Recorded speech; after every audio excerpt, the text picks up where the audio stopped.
Ganjing World, a brighter way of life.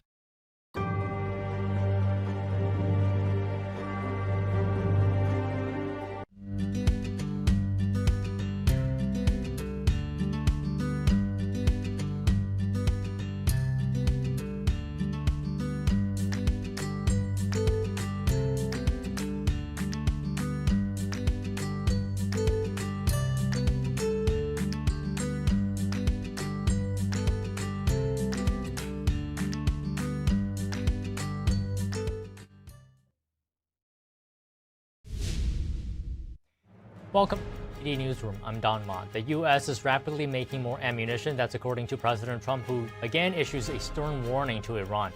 What's behind the pause in strikes and how might Iran end up having to pay for the conflict?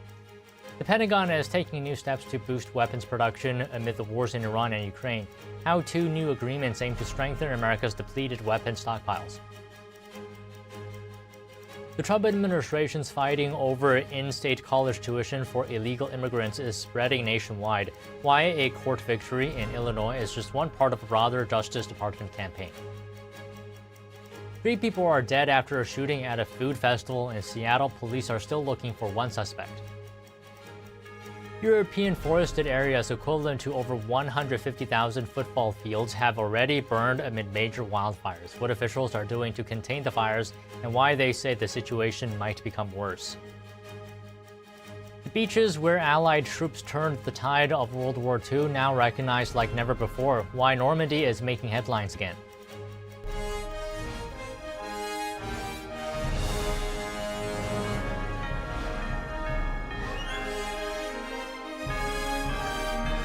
This is NTD Newsroom, live from our global headquarters in New York City.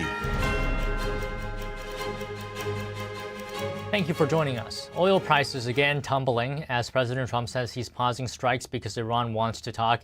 He's also touting the economy again in the battleground state of Michigan as election integrity remains a top priority. Joining us now live is NTD's White House correspondent Iris Tao. Iris, good afternoon. What is the latest? Good afternoon to you as well. So President Trump today is saying that the U.S. is pausing strikes on Iran because Iran had requested it to give more space for renewed peace talks. But he's also warning Iran that if there ends up to be not a peace deal, ultimately the strikes would again resume. He's also saying that progress is being made in negotiations. Of course, everything now comes after now a third consecutive days of no strikes after 13 days of continued and renewed attacks between the two countries. Now, this is what the president says today on Air Force One. Watch. Well, Iran took a beating over the last 14 days, and they asked us very nicely, please stop, let's meet. And that's what we are right now. See what happens. If we don't make a deal, we go back to the same thing.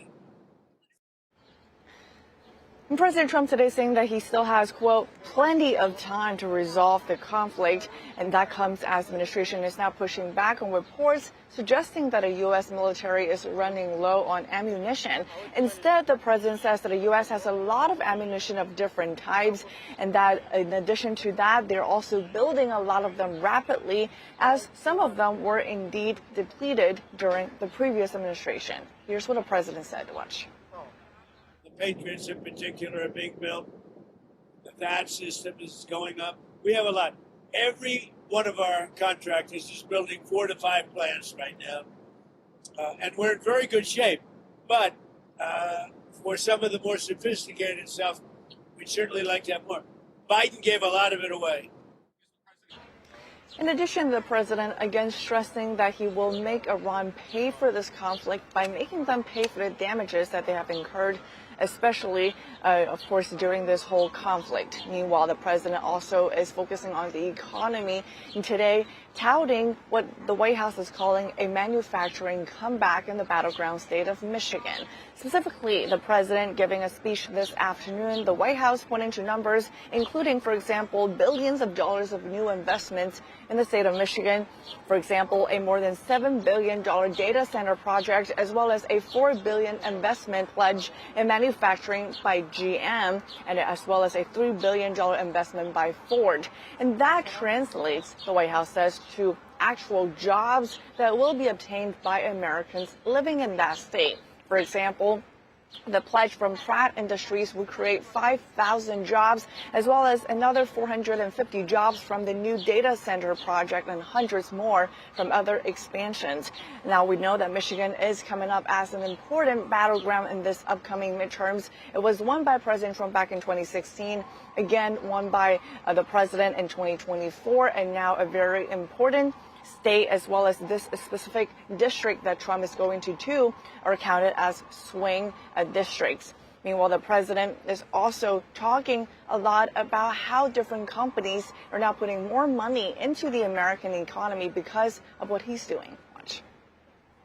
Toyota just agreed to come in, move its entire operation out of Mexico and into the United States. They'll be opening, I guess, the largest plant in the world, somebody said, but all because of tariffs and because of me. All because of Trump.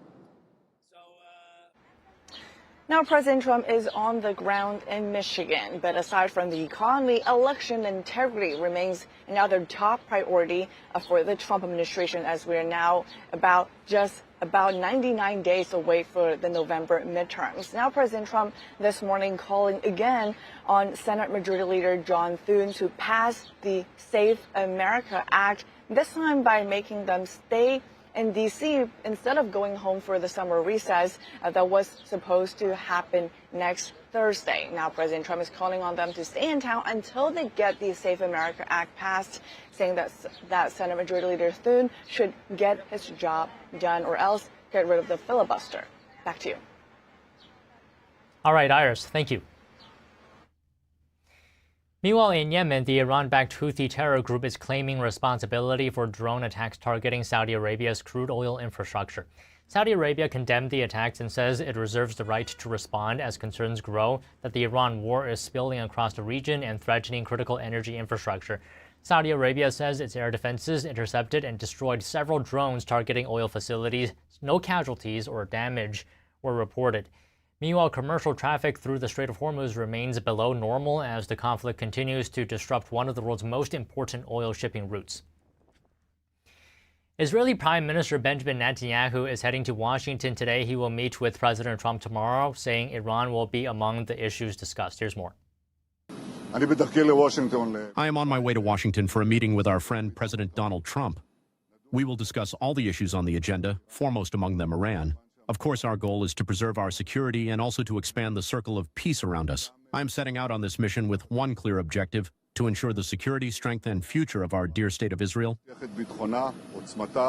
Netanyahu says Iran must realize the cost of its actions, accusing the regime of killing thousands of its own citizens, creating global economic chaos, and attacking neighbors across the region, speaking on Fox News. I mean, this is what this regime is doing when they don't have nuclear weapons. So imagine what they would do if they had nuclear weapons. I think when this regime is either toppled or it's sufficiently weakened that it knows it has to end its nuclear program and has to change its course. That's really what President Trump is trying to achieve. Besides meeting with President Trump, Netanyahu will also attend the funeral services for Senator Lindsey Graham. He was such a great friend, such a champion of America and a patriot, and such a champion of the Israeli-American alliance.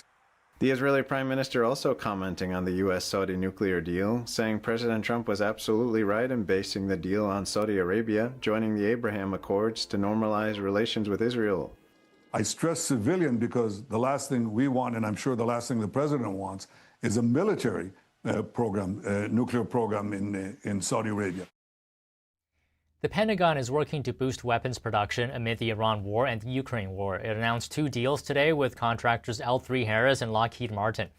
The 2 framework agreements will run for 7 years. They seek to boost production of components for missile defense systems used by the U.S. and allies.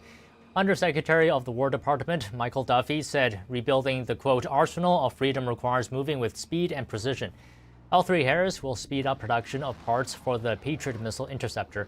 L3Harris and Lockheed Martin will expand production for key components of the THAAD system, which is designed to intercept ballistic missiles at high altitudes. The deals come as concerns mount over the depletion of U.S. arms stockpiles amid conflicts in the Middle East and Ukraine. The Pentagon hasn't disclosed how much the agreements cost.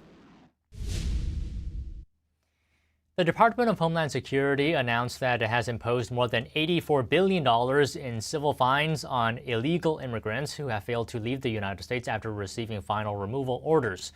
Joining us now to discuss this is Simon Hankinson, Senior Research Fellow in the Border Security and Immigration Center at the Heritage Foundation. So Simon, good afternoon. Always good to have you here. It looks like in addition to deportation, the Trump administration also trying to make being in the U.S. more financial costly for illegal immigrants, with fines up to $1,000 a day. So what are your thoughts on the fines and if you think they are collectible? Well, the fines themselves, most of what the Trump administration has done, or in fact, pretty much all of it, has been enforcing laws that are already on the books. There's nothing new here. We've had administrations for decades, not always Democrats, but who have just simply ignored laws or failed to enforce basic policies. For example, the public charge rule, which says that you're not supposed to be someone who comes to the United States and immediately starts claiming benefits. That was basically ignored as a matter of policy by consular officers overseas, and now they're taking it more seriously. There's talk of a bond so that you have immigrants coming who can actually afford to pay for themselves, as opposed to from day one being public charges. And it is illegal to enter the United States if you have lived here previously illegally or if you've been deported. And once you have a final order of removal from a judge, that really has to be enforced. And the hardest way to do it is for Immigration and Customs Enforcement to find you, arrest you, detain you, and then fly you home. We've seen how complicated that is. We've had protests. We've had judges getting involved in ways that they legally shouldn't. The simplest way is for people just to obey the order and go home. They've now offered like $3,000 a head, including to pay for a ticket home. So there's a pretty good incentives out there. And now there's some incentives on the other side saying, well, if you stay illegally with an order for removal, we're going to make it expensive by enforcing the law and fining you. So, I mean, if a person decided they're going to violate the final removal order, I mean, are they going to obey the fine? That's what I mean if it's collectible, because some of these illegal immigrants, at the same time, they're not very well off. They don't have a lot of money. I heard one case reached $1 million of these such fines. So just give us your thoughts on this. Yeah, I don't know the specifics of each individual and how much they've been charged. And as to whether it's collectible, I suppose it's like any other kind of civil fine. It depends on the individual. If they left the country and didn't pay it, well, I assume nothing would happen to them unless they came back, because we would have no way of collecting it if they went back to Guatemala or Ghana. But if they're here working with an employment authorization or with some way that they can be tracked, then their wages can be garnished the way parents who don't pay child support have their wages garnished, or people who have debt collections against them in civil courts can have their wages garnished. So I would think it's not collectible in every case, or maybe even in most cases, but it's certainly a discouraging factor to try to persuade people who have had all due process. Let's not forget, by the time you have a final order for removal, you've had every bite at the apple to which you're entitled under U.S. law, and it's really time to obey that law and go home. Right, so it makes them harder to stay in the U.S., essentially, on a day-to-day basis, these fines, right? Yeah, I think it would. It's one of what they're trying to do is, not just one approach to try to get people to obey immigration law. It's everything all at once. So you seal the border, you shut down all of the extra legal programs like deferred action for childhood arrivals, like which they haven't shut down, but I mean, you stop renewing it. You stop renewing temporary protected status where it's not warranted, because temporary is supposed to mean temporary. You stop prosecutorial discretion, which is where they would just sort of stick the file in a cabinet and just never look at it again, instead of actually following through until the end of the process. And this is just one more way, along with the bonuses that they're paying people to leave of a couple $1,000s, to encourage people to follow the rules. And if they're here illegally, to please go home as they know they should. Okay, so you brought up TPS. That reminds me. What do you think about the current U.S. asylum system right now? Well, I wrote a very long report about the U.S. asylum system and what we at Heritage recommend the government should do about it. So if your viewers are interested, they can look up the full report. But in a nutshell, this is a system that was designed for World War II era America and world, and Europe, in fact. It wasn't designed as a vehicle for screening economic migrants from Africa, Asia, and Latin America. And so it's time to reflect the reality of 2026 and not the reality of 1946, and redesign the system so that it is not a vehicle for laundering economic mass migration under the guise of asylum or refugee policy. If we want mass migration, and this is a huge debate across the Western world, some countries have basically given up and they're letting pretty much everyone in. Europe has decided they're going to almost give up and just share out the people who get in. The United States, we are now in a very tight phase, having had open borders for 4 years. But while we debate that, we really need to fix the policy so that it actually concentrates on refugees and people who have asylum claims, which is a very small number based on our laws, which are based on the Geneva Convention in 1951, and not, as I say, using that whole system as a vehicle for economic migration. Okay, Simon, while we have you here, would you mind speaking to what are the economic impacts of large-scale unauthorized immigration? You know, there are arguments that it increases competition for jobs, places pressure on housing, schools, hospitals, and other resources. It could reduce incentives for employers to raise wages. So maybe talk to us about the effect of illegal immigration on the economy. Well, with any question, you can always find people who'll say the exact opposite of what I'm saying, from the Cato Foundation or a left-wing think tank. But the research that I find most credible shows that with every increase of 100,000 cheap labor migrants, you lower the wages of American citizens and legal migrants. You also raise the cost of housing. There's a recent study out about that. I think 30% of the growth in housing cost has come from illegal migration in the last decade or so. You obviously make it harder for people to get health care.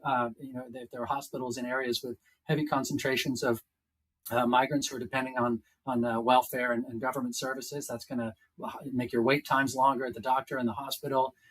It adds a lot of kids to schools who are not equipped for it. We have a shortage in this country of like 200,000 English as a second language teachers, because we have areas in Chicago, Los Angeles, all across the country where there's a huge percentage of the kids who don't speak English. So as a result, the entire school's results go down. So there are a lot of different ways in which mass illegal migration and to some extent legal migration have a cost to us financially, socially, and economically. And Simon, you said earlier it's not just one approach, it's more of a holistic thing that is deterring illegal immigration into the United States. What is your opinion on cities or states not cooperating with immigration authorities, whether it's on deportation or other issues? Look, we have a federal republic. Some powers are reserved to the states under the 10th Amendment. Some powers are the property of the federal government under our Constitution. That includes immigration. The state of California does not get to make its own immigration policy, nor the state of Massachusetts. Neither does the city of Boston or the city of Chicago. So when they fail to cooperate with Immigration and Customs Enforcement and hand over convicted criminals or people who are wanted for removal because they've had their immigration process, that makes everybody's life more dangerous. You're going to end up with more raids in neighborhoods where there are people who are going to resist. You're going to end up with more people making stupid decisions like charging police officers, shooting at police officers, and people get hurt. No one wants to see that. So I would hope that sanctuary cities would eventually come around to maybe reluctantly, but obeying federal law if they can't change it. In the same way that those of us who objected to the policies of the Biden administration, didn't go out there and stop federal officers from doing their jobs. We mobilized politically, which is our right. Yeah, I mean, sanctuary cities claim that it's making the community safer, but as we've seen with numerous cases, many times it actually makes things more escalated, creates more chaos, and make things more dangerous. But let's leave it there for today, Simon. Well said. Thank you for your time. My pleasure. Thank you. President Trump's plan to tighten mail-in voting remains blocked. The appeals court's reasoning and the Supreme Court and the Justice Department's response after the break.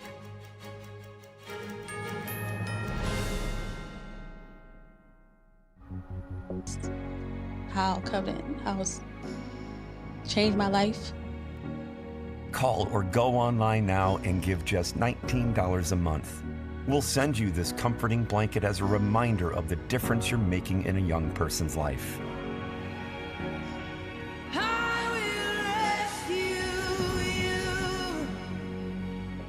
Call or go online now to safeplacetosleep.org. Whispered across generations, a hidden secret unveils the essence of longevity and vitality, a timeless legend regarding energy and wonder. Rooted in ancient health wisdom, we proudly introduce Pure Tang Black Ginseng, a 100% natural organic energy drink made from premium 6-year-old Korean ginseng. It takes 2,260 days and nights from seed to growth, undergoing a meticulous 9-step process of steaming and drying. Black ginseng reaches its full potency, enriched with ginsenoside RG3 and enhanced absorption efficiency. No sugar, no caffeine, no artificial ingredients. Experience the pure, natural power of Pure Tang Black Ginseng. Nourish your body, strengthen your immunity, and boost your energy. To order Pure Tang Black Ginseng, please visit puretang.com.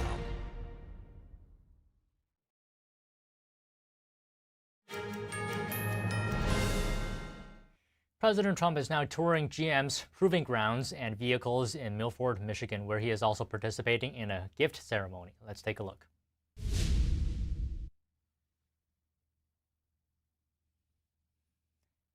And just some background information here. The Milford Proving Ground is a rather massive site that has over 150 miles of test roads for GM across 4,000 acres with 150 buildings. So it's a rather big area, rather big space. And innovation technologies are tested there by GM workers who average about 15 million miles there every year. This is, of course, according to the company. And of course, you can see President Trump right now as he is looking at the different vehicles in front of him. Now, General Motors first bought the land back in 1923, so for about $100,000. And the president is actually expected to deliver remarks this later afternoon, focusing on American manufacturing and job growth. And the president is also scheduled to deliver remarks at 2:50 p.m. Eastern with a focus on American manufacturing and job growth as well. So let's just take a moment to look at President Trump right now, touring the site and speaking with officials.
All right, let's move on from that.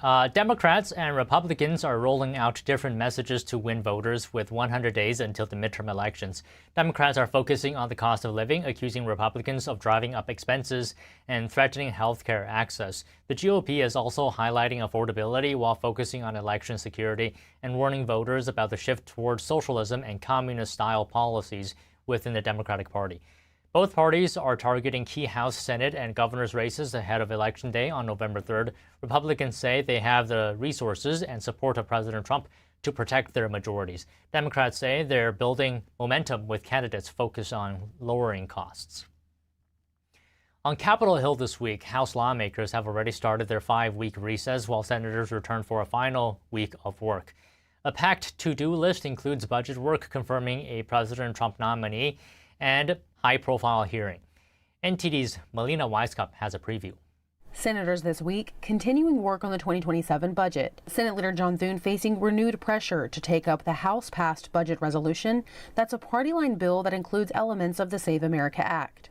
Everybody call John Thune at the Senate. He's the leader of the Republican Party, and tell him to get this stuff approved. Though Leader Thune insists there's not enough support to pass the Save America Act in the Senate and says he won't immediately take up the party line bill unless funding negotiations with Democrats fall through.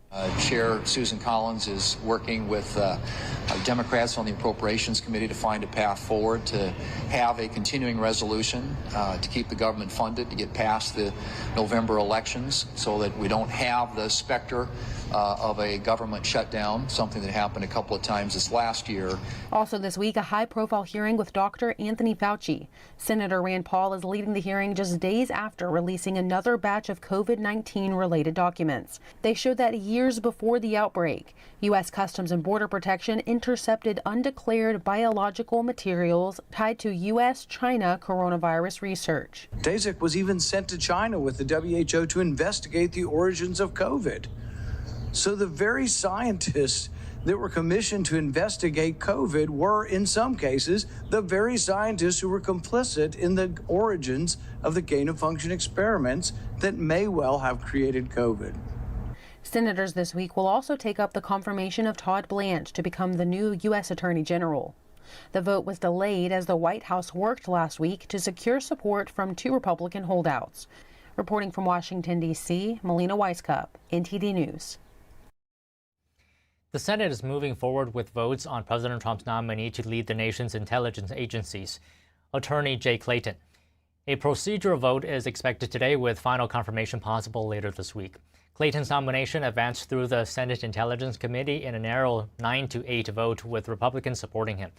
Supporters, including Chairman Tom Cotton, say Clayton brings extensive experience confronting national security threats. If confirmed, Clayton would become Director of National Intelligence. He would be responsible for overseeing the country's 18 intelligence agencies and replacing interim leadership at the agency. A woman accused of defrauding millions of dollars from the COVID-19 relief fund has been captured. She is back in the U.S. after being arrested in Jamaica after a year-long manhunt. Investigators say she was living under a false identity while evading federal charges. Here's the story. 41-year-old Elaine Angine Esco was returned to South Florida on Saturday after Jamaican authorities arrested her following an international manhunt. Prosecutors say Esco helped orchestrate a scheme that fraudulently obtained more than $32 million in taxpayer-funded pandemic relief. She then fled the country after failing to appear in federal court last year. Investigators say she was living in Jamaica under the alias Harley Newman until the FBI received a tip that led to her arrest. Esco faces charges of wire fraud, money laundering, and conspiracy tied to both schemes. The FBI says her arrest marks the 4th capture from its most wanted fraudster list in the past 5 weeks. This comes as officials continue cracking down on pandemic relief fraud. Senator Mitch McConnell says he's continuing to recover after suffering a fall last month. The Kentucky Republican says he'll have to miss an annual charity picnic this weekend. McConnell's office released a photo of the senator beside his wife, Elaine Chao. In a statement, McConnell said he was working to return to his regular work schedule in the state and in Kentucky. In the Senate, that is. The senator added that he is still attending physical therapy sessions ordered by his doctor. Since he hasn't been medically cleared, McConnell will miss the St. Jerome Fancy Farm picnic. McConnell said in a press release, quote, I hate that I'll miss the fun this year, but I'm sending my best wishes to the St. Jerome community for a successful picnic. Lawyers for former FBI Director James Comey are moving to dismiss the charges accusing him of threatening President Trump. A federal judge in North Carolina will consider the motion. Comey has argued that his social media post showing seashells arranged to read 8647 was a political statement, not a call for violence against the president. Comey deleted the post shortly afterward, writing that he opposes violence of any kind. The Secret Service interviewed Comey about the post last year. Comey's defense team contends that the charges are aimed at punishing the former FBI director for his political views. Trump fired Comey in 2017. The trial is underway for Lindsay Clancy, the Massachusetts mother accused of killing her 3 young children in 2023. Clancy has pleaded not guilty to 3 counts of murder. Her defense argues she was suffering from severe postpartum psychosis and was not criminally responsible. Prosecutors say the killings involved premeditation and extreme cruelty. Authorities say Clancy fatally strangled her children, 5-year-old Cora, 3-year-old Dawson, and 8-month-old Callan, at their home before attempting suicide. The trial is expected to focus on conflicting testimony from psychiatric experts and could last at least 6 to 8 weeks. Clancy faces life in prison if convicted. Millions of families have already signed up for Trump accounts, how it encourages a culture of saving and investing. We talked to an economist after this break. Stay tuned.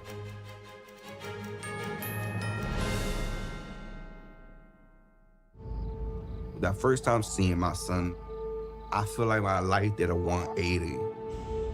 I was already trying to change my perspective of life and really just be a father figure that I never had. Being present is the most important part. I'm still growing every day. Becoming a better version of myself.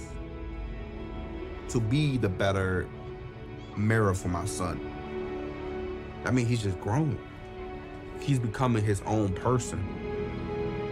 Man, first I saw him dance, bro, he brings the vibes, you know what I'm saying? He brings the party no matter what.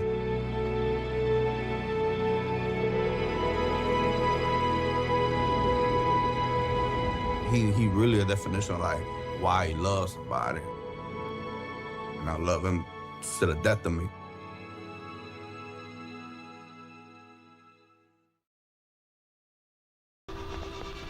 Being a cowboy, I don't know anything different from when I was 3 or 4 years old. I did tough things. I thought everybody needed to do tough things, and if you didn't, I didn't have time for it. I had a very successful career at a very young age, and life was fast. I was preparing physically. I wasn't doing anything mentally on the inside. And then I got hurt.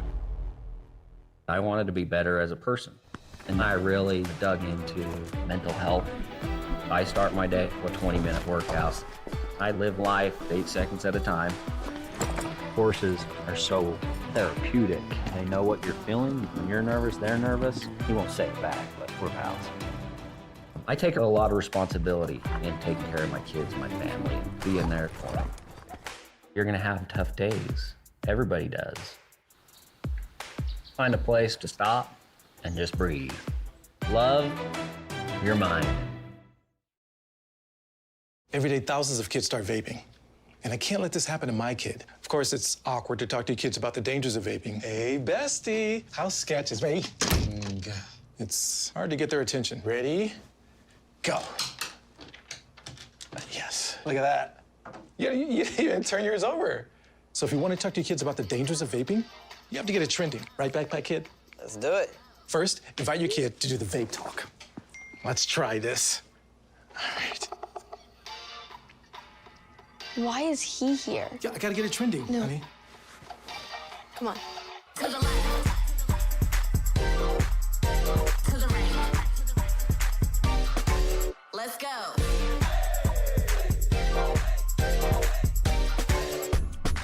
Oh, honey, can we talk? Yeah, what's up?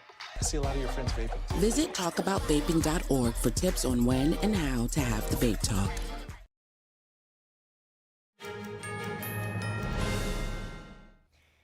Millions of families have already signed up for Trump accounts. Joining us now to discuss is Daniel Lacalle, chief economist at Tressis, international financial analyst and author of the book, The New Global Economic Order. So, Daniel, good afternoon.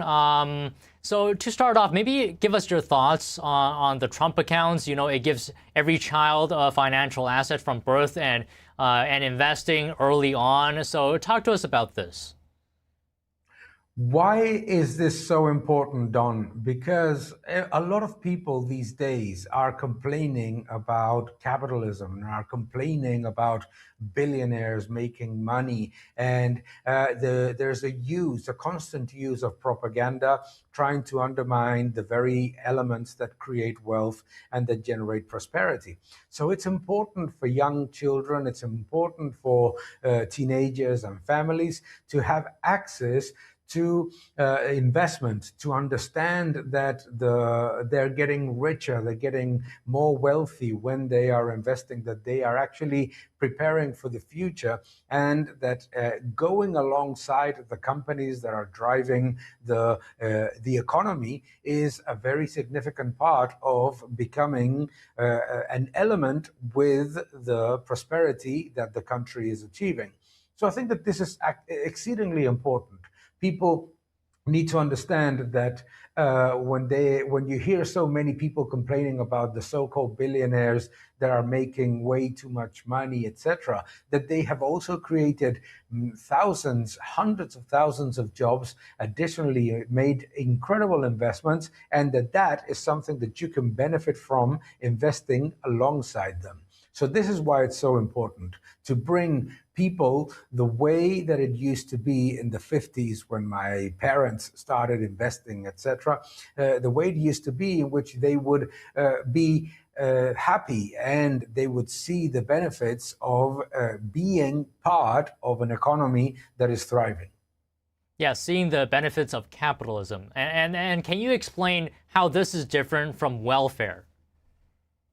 Why this is different from welfare? Welfare is giving people some money in exchange for an activity, and that usually is assistantialism, which does not help people get out of poverty. This is helping people not just get in the ladder that will help them purchase a home, be wealthier in the future, etc., but is basically allowing them to start getting into the machine of investing that creates the wealth that will lift more people out of poverty.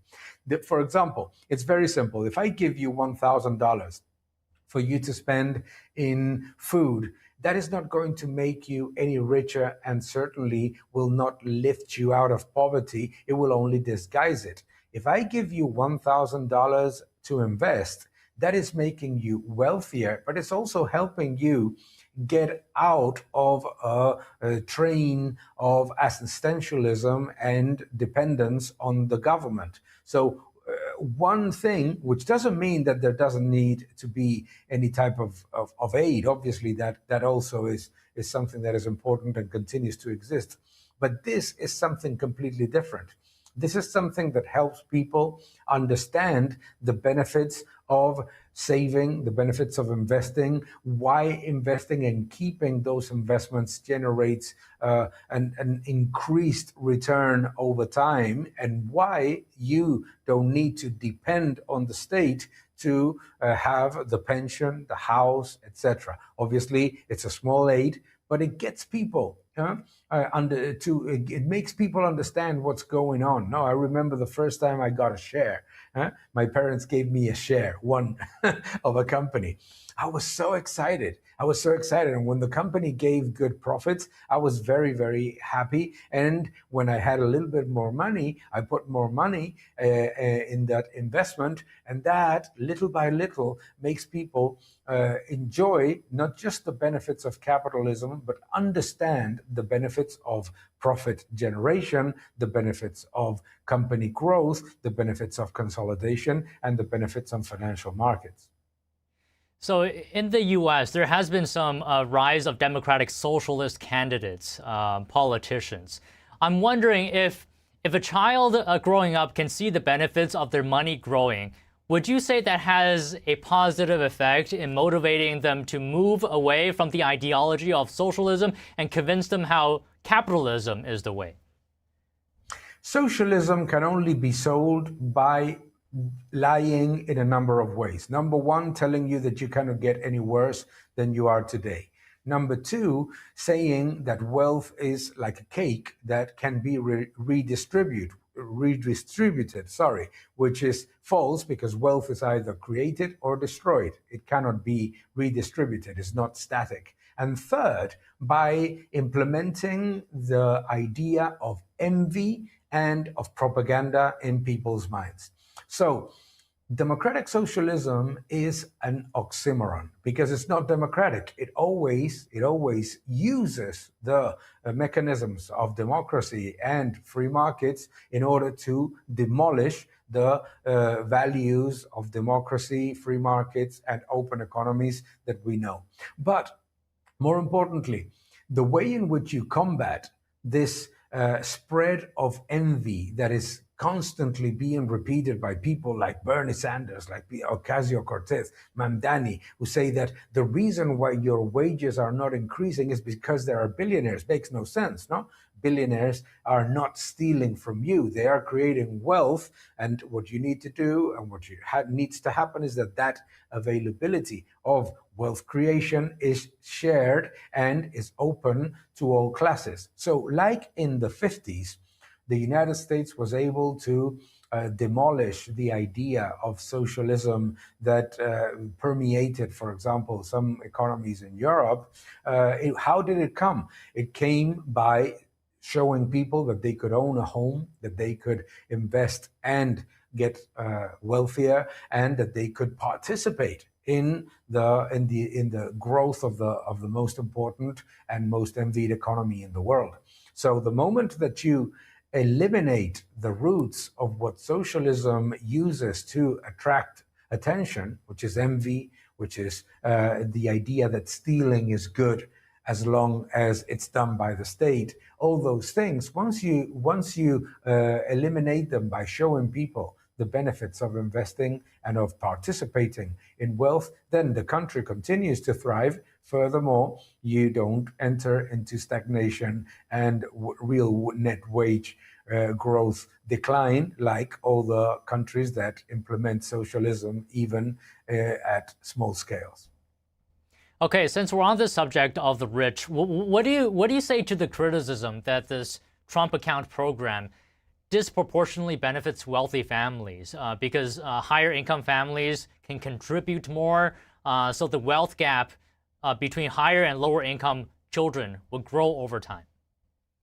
Well, that doesn't make any sense because you start by thinking that the wealth of the ones that are worse off was going to grow over time. And it's actually not, because government spending, deficit spending, money printing is worse for the small income families. So the best way to reduce the wealth gap is precisely through investment programs like this one. And if you look at any other option out there, what you know is the following. When you look at France, Germany, when you look at the UK, all the programs that have looked at diminishing the wealth of the rich by subsidizing the poor, what they have done is to make the poor poorer and the rich leave. So we need to start saying to people, the objective of the United States is not to reduce inequality. The reason why people fly and go to the United States as much as they can is because there's a land of opportunities, and the reason why people can enjoy the benefits of that is precisely because there's less poverty and because there's more opportunities. The idea that you're going to have a problem of wealth inequality is ridiculous. More importantly, knowing that the countries that implement socialist policies have not reduced wealth inequality and have reduced significantly the opportunities for the poor. So what we need to do if we really care about the poor, not as voters, but as citizens that need to have some support in order to abandon poverty and to become part of the middle class. What we need to do is to put all the mechanisms in place for the poor to invest, to have a home, etc. And believe me, those poor people will not be worried when they become part of the middle class if there is somebody that has a little bit more or quite a bit more, because it's not about envy, it's about prosperity. Okay, well said, Daniel. Just one final question here. Can you talk to us whether there's an impact on inflation for this program? What is the difference between giving people $1,000 in Trump accounts versus giving people $1,000 by check or direct deposit in the bank? It's a great question. First, when you give people $1,000, for example, in the COVID pandemic, that does not have an impact on inflation short term, but it does have an impact on inflation mid-term when the government continues to overspend and therefore print more money. This is not a money printing scheme. It is actually the opposite. This is a scheme that reduces the need for the government to spend on other items. So if you look at it from a money supply growth perspective, giving subsidies always generates an inflationary pressure by diminishing the purchasing power of the currency, while giving a small amount to start investing is going to create more actually positive elements and does not generate inflation for a very simple reason, because it does not increase the money supply and it doesn't increase the money velocity. So if we look at it from the perspective both of the Keynesian perspective or the monetarist perspective, the Austrian perspective, any way you want to look at it, one is basically a way of diminishing the purchasing power of the currency, and savings accounts are a way of increasing the purchasing power of the currency by investing it, because the value of those dollars, instead of diminishing, goes up with time. Okay, great explanation. To put simply, putting $1,000 in Trump accounts doesn't increase the number of dollars in circulation in the economy. Daniel, always great to speak with you. Thank you for your time today. Thank you so much. Have a great day. The Trump administration is expanding its legal campaign against the state laws that provide certain benefits to illegal immigrants, with a federal court in Illinois ruling last week in state tuition is invalid. It's become the latest victory in a growing series of Justice Department lawsuits. NTD's Arlene Richards has more. Just a day before winning a federal court challenge in Illinois, the Justice Department filed a similar lawsuit against Colorado. Last week, a federal judge ruled in favor of the Trump administration, finding Illinois' tuition policy conflicted with federal law. The Justice Department argued the state unlawfully allowed certain illegal immigrant students to receive in-state tuition while requiring out-of-state U.S. citizens to pay higher tuition rates. U.S. Attorney for the Southern District of Illinois, Stephen Weinhoff, said in a statement, Illinois sought to incentivize illegal immigration on the taxpayer's dime by treating illegal aliens better than U.S. citizens living in other states, in clear violation of federal law. This ruling enforces the statute Congress wrote and stops the state from putting illegal aliens ahead of American citizens. The Illinois ruling is one of the administration's first courtroom victories in a broader effort to challenge state laws it says give preferential treatment to people living in the country illegally. The administration is now making the same argument in Colorado. The Justice Department's lawsuit seeks to block laws that provide in-state tuition, financial aid, and scholarships to certain illegal immigrant students, arguing those benefits are unavailable to all American citizens and therefore violate federal law. States defending the laws argue they expand access to higher education for longtime residents who graduated from local high schools. But the Colorado and Illinois cases are not alone. According to the Justice Department, the Colorado case is its 14th lawsuit challenging the state tuition benefits for illegal immigrants. The DOJ says it has already obtained favorable rulings or settlements in Texas, Kentucky, Oklahoma, and Nebraska, while lawsuits remain pending against 9 other states. Arlene Richards, NTD News. The Trump administration is cracking down on school districts that secretly help students identify as the opposite gender while hiding the information from their parents. The Department of Education says it has found Arundel County Public Schools in Maryland and Ann Arbor Public Schools in Michigan with such practices. It says the school districts classify information about a student's so-called gender identity as confidential medical information and refuse to share it with parents. The department says this violates parental rights protected by the Family Educational Rights and Privacy Act. The administration says it will take actions, including filing lawsuits and potentially cutting off federal funding. Secretary of Education Linda McMahon says, quote, "We will work to ensure that no parent is ever kept in the dark about important matters relating to their children." Wildfires continue ravaging through Europe. Forested areas equivalent to over 150,000 football fields have already burned down, and officials say the situation might become worse. NTD's international correspondent Arian Pazdar has more.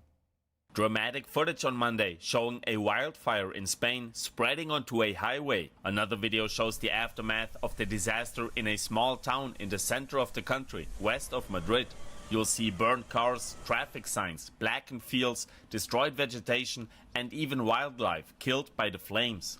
The latest fire has devastated over 120,000 acres, making it the largest wildfire in Spain's recent history. Over 100,000 people had to be evacuated. In total, over 370,000 acres burned down due to various fires in Spain so far this year. 13 people have sadly lost their lives due to wildfires, and according to estimates, the death toll from heat in Spain has risen to more than 3,800 people. Prime Minister Pedro Sánchez says the government will declare a civil protection emergency for the affected provinces on Tuesday, unlocking additional recovery funding. Meanwhile, in neighboring France, burned trees are seen in the southwestern part of the country as another wildfire is causing chaos. France already had to evacuate almost 250,000 people due to the threat posed by the fire. Almost 100,000 acres burned down so far. Combined with the fire in Spain, the size equivalent to over 150,000 football fields burned down in the two fires. This fire has a life of its own. It benefits both from the current climate and from the nature of these forests, giving it completely erratic behavior. It's autonomous, self-sustaining, and spreads in all directions. So it's a fire that is difficult to control, extremely difficult to control. French workers are now creating fire breaks along a highway in a race to curb the fire. Officials say the situation might get worse as another heat wave is incoming, with temperatures expected to reach almost 100 degrees Fahrenheit. Arian Pastar, NTD News. A new honor for one of the most hallowed battlefields of World War II. Tell you about this after the break. Stay tuned.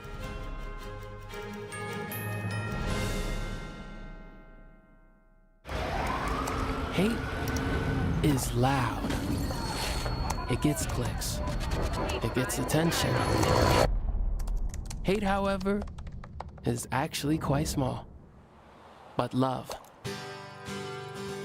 Love is the majority.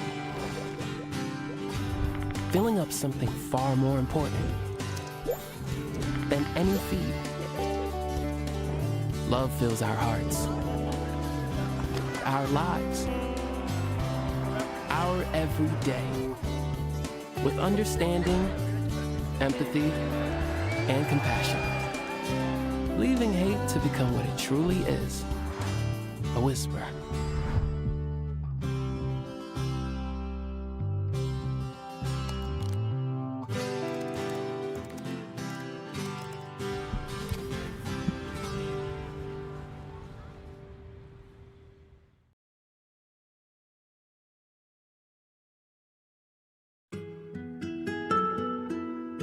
There's cultures that have been lost, but this culture hasn't been.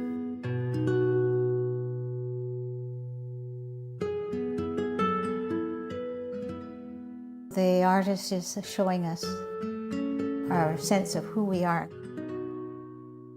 where we came from.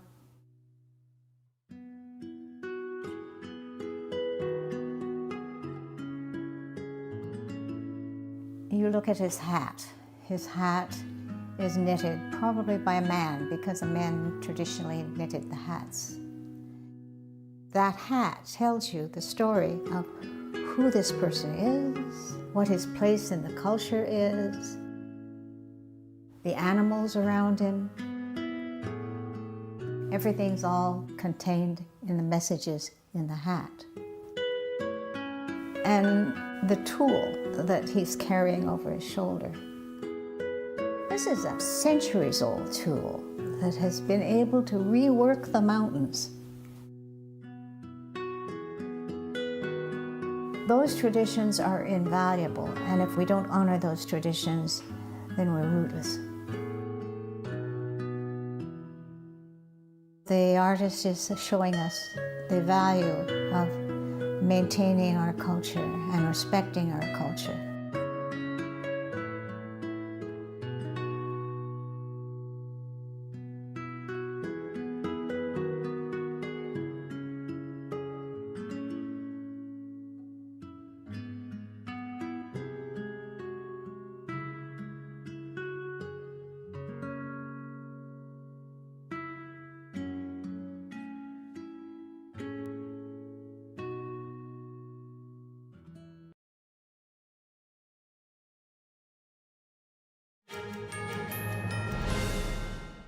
The beaches of Normandy are now a UNESCO World Heritage Site. A United Nations committee considered dozens of nominations during a meeting yesterday in South Korea.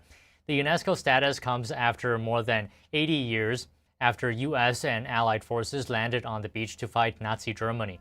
The mission on June 6, 1944 marked the beginning of the liberation of Nazi-occupied France and Europe during World War II. More than 150,000 Allied troops took part in the amphibious landing onto beaches codenamed Utah, Omaha, Gold, Juno, and Sword, or parachuted behind Germany lines. Nazi Germany agreed to unconditional surrender less than a year later in early May 1945. And 3 people are dead after a gunfire erupted at a food festival in Seattle. 2 investigators say suspects exchanged gunfire and a 15-year-old has been detained. Christina Corona reports after this break. Stay tuned.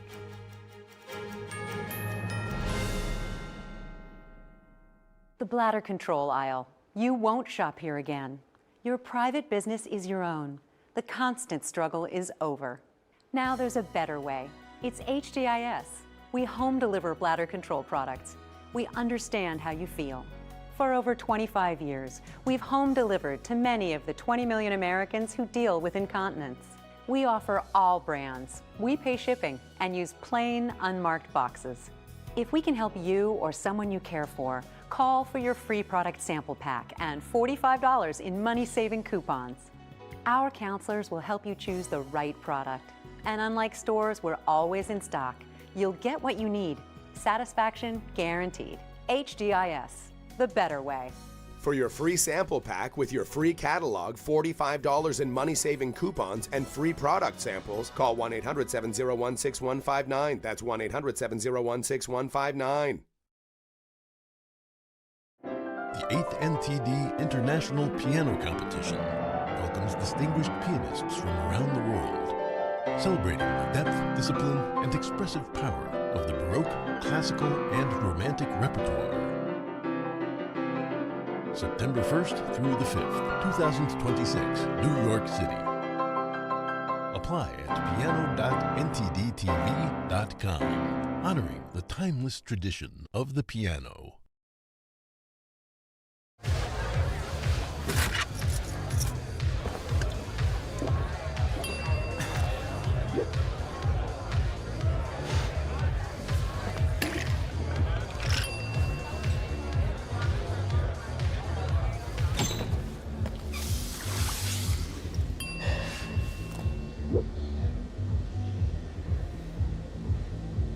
If you need to do something to feel okay to drive, you're not okay to drive. Don't drive buzzed. I've devoted my life to combining cutting-edge science with biblical wisdom, and I believe Healing Leaves Tea is the Bible's best-kept health secret. In Revelation 22, the Bible reveals the tree of life and declares the leaves are for the healing of the nations. Amazingly, science confirms what Scripture declares. These leaves support digestion and immunity, maintain healthy inflammation, and boost energy. So instead of another supplement, I created Healing Leaves Tea. It's caffeine-free, convenient, and delicious, hot or cold. Thousands are making Healing Leaves Tea part of their daily wellness routine, and now you can too. Call the number on your screen for this exclusive TV deal and save 30% on your preferred customer order with free shipping and risk-free 30-day money-back guarantee. As a bonus, we'll include the Beginner's Guide to Essential Oils, a $16.99 value free. Call the number on your screen to learn more right now.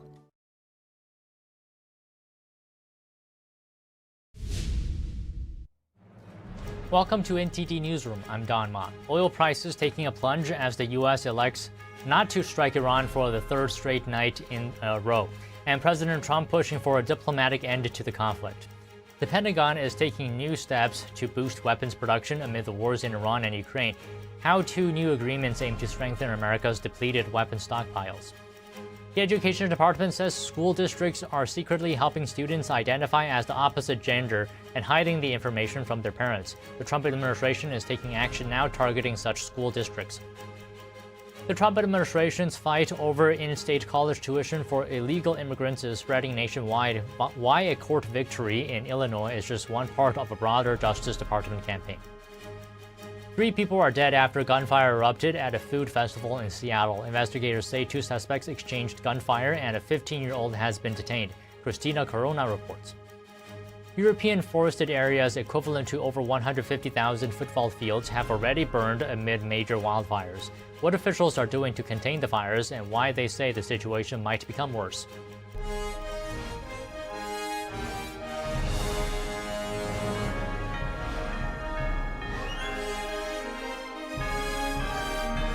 This is NTD Newsroom, live from our global headquarters in New York City.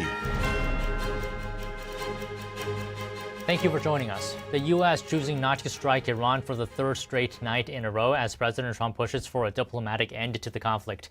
We now go live to NTD's White House correspondent, Mari Yotsu at the North Lawn. Mari, good afternoon. Hey, Don. Good afternoon to you. Yeah, that's right. Oil prices are now sliding to a one-week low at about less than $90 per barrel as the U.S. has now halted strikes on Iran for the third consecutive night in a row. But the White House, amidst this, is making clear that the military option still does remain on the table as the administration is also exploring a variety of options moving forward with both diplomacy and intense economic pressure on the regime. The renewed U.S. naval blockade on Iranian ports is still remaining in effect as the strikes have been halted, costing the regime hundreds of millions of dollars per day. Here's the president earlier. Take a listen. We've pretty much destroyed their military. They want to meet, and we're meeting. They would not have requested the meeting if we were doing poorly. The only reason they want to meet is because we've been hitting them very hard. Yeah. You know, we're having good talks.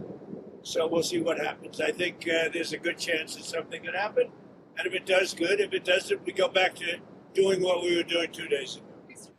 But President Trump does tell Axios that if these Iran talks fail and if diplomacy fails, he is ready to order strong military action on the regime. And this is coming as the president is also rejecting reports that the U.S. military is facing weapons shortages amid the conflict in Iran, saying that the U.S. has lots of ammunition and that plants are rapidly being built on American soil. Take a listen.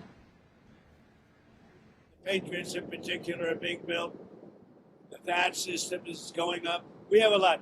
Every one of our contractors is building 4 to 5 plants right now. And we're in very good shape. But for some of the more sophisticated stuff, we'd certainly like to have more. Biden gave a lot of it away.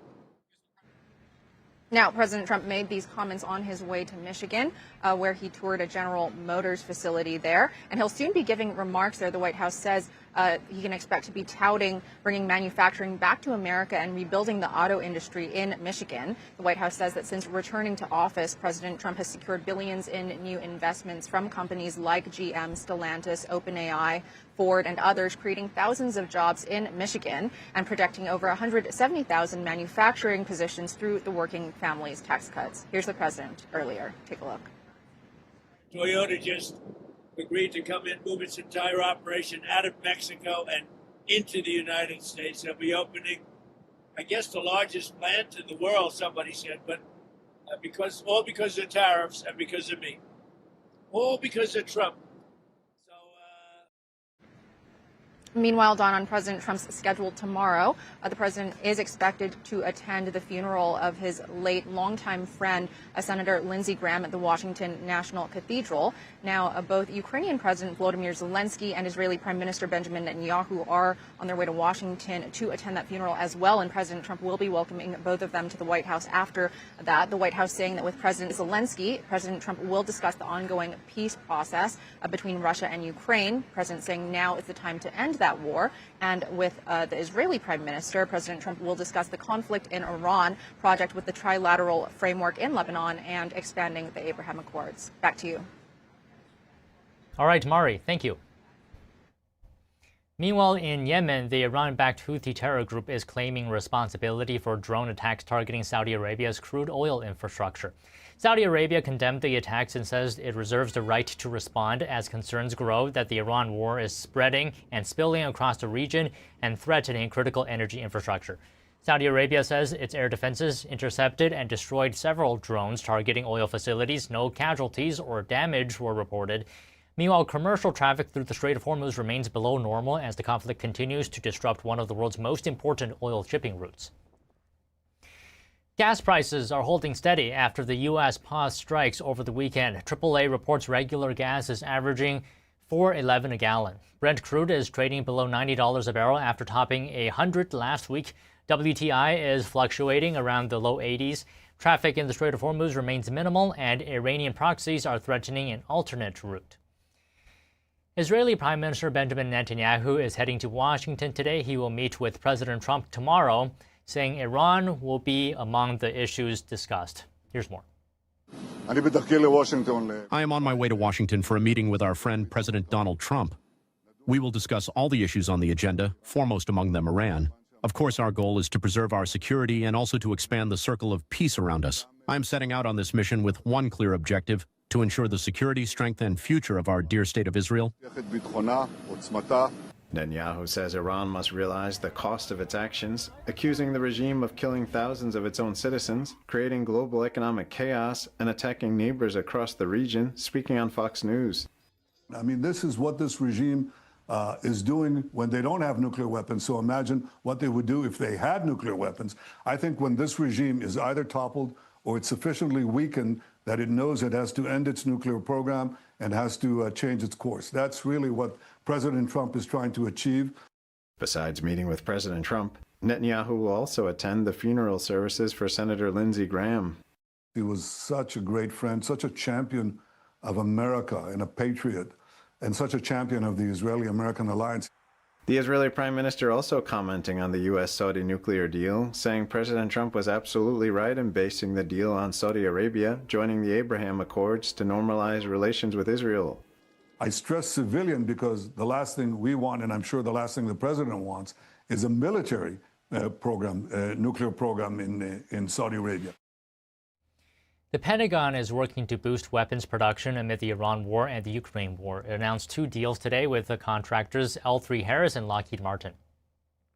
The 2 framework agreements will run for 7 years. They seek to boost production of components for missile defense systems used by the U.S. and allies.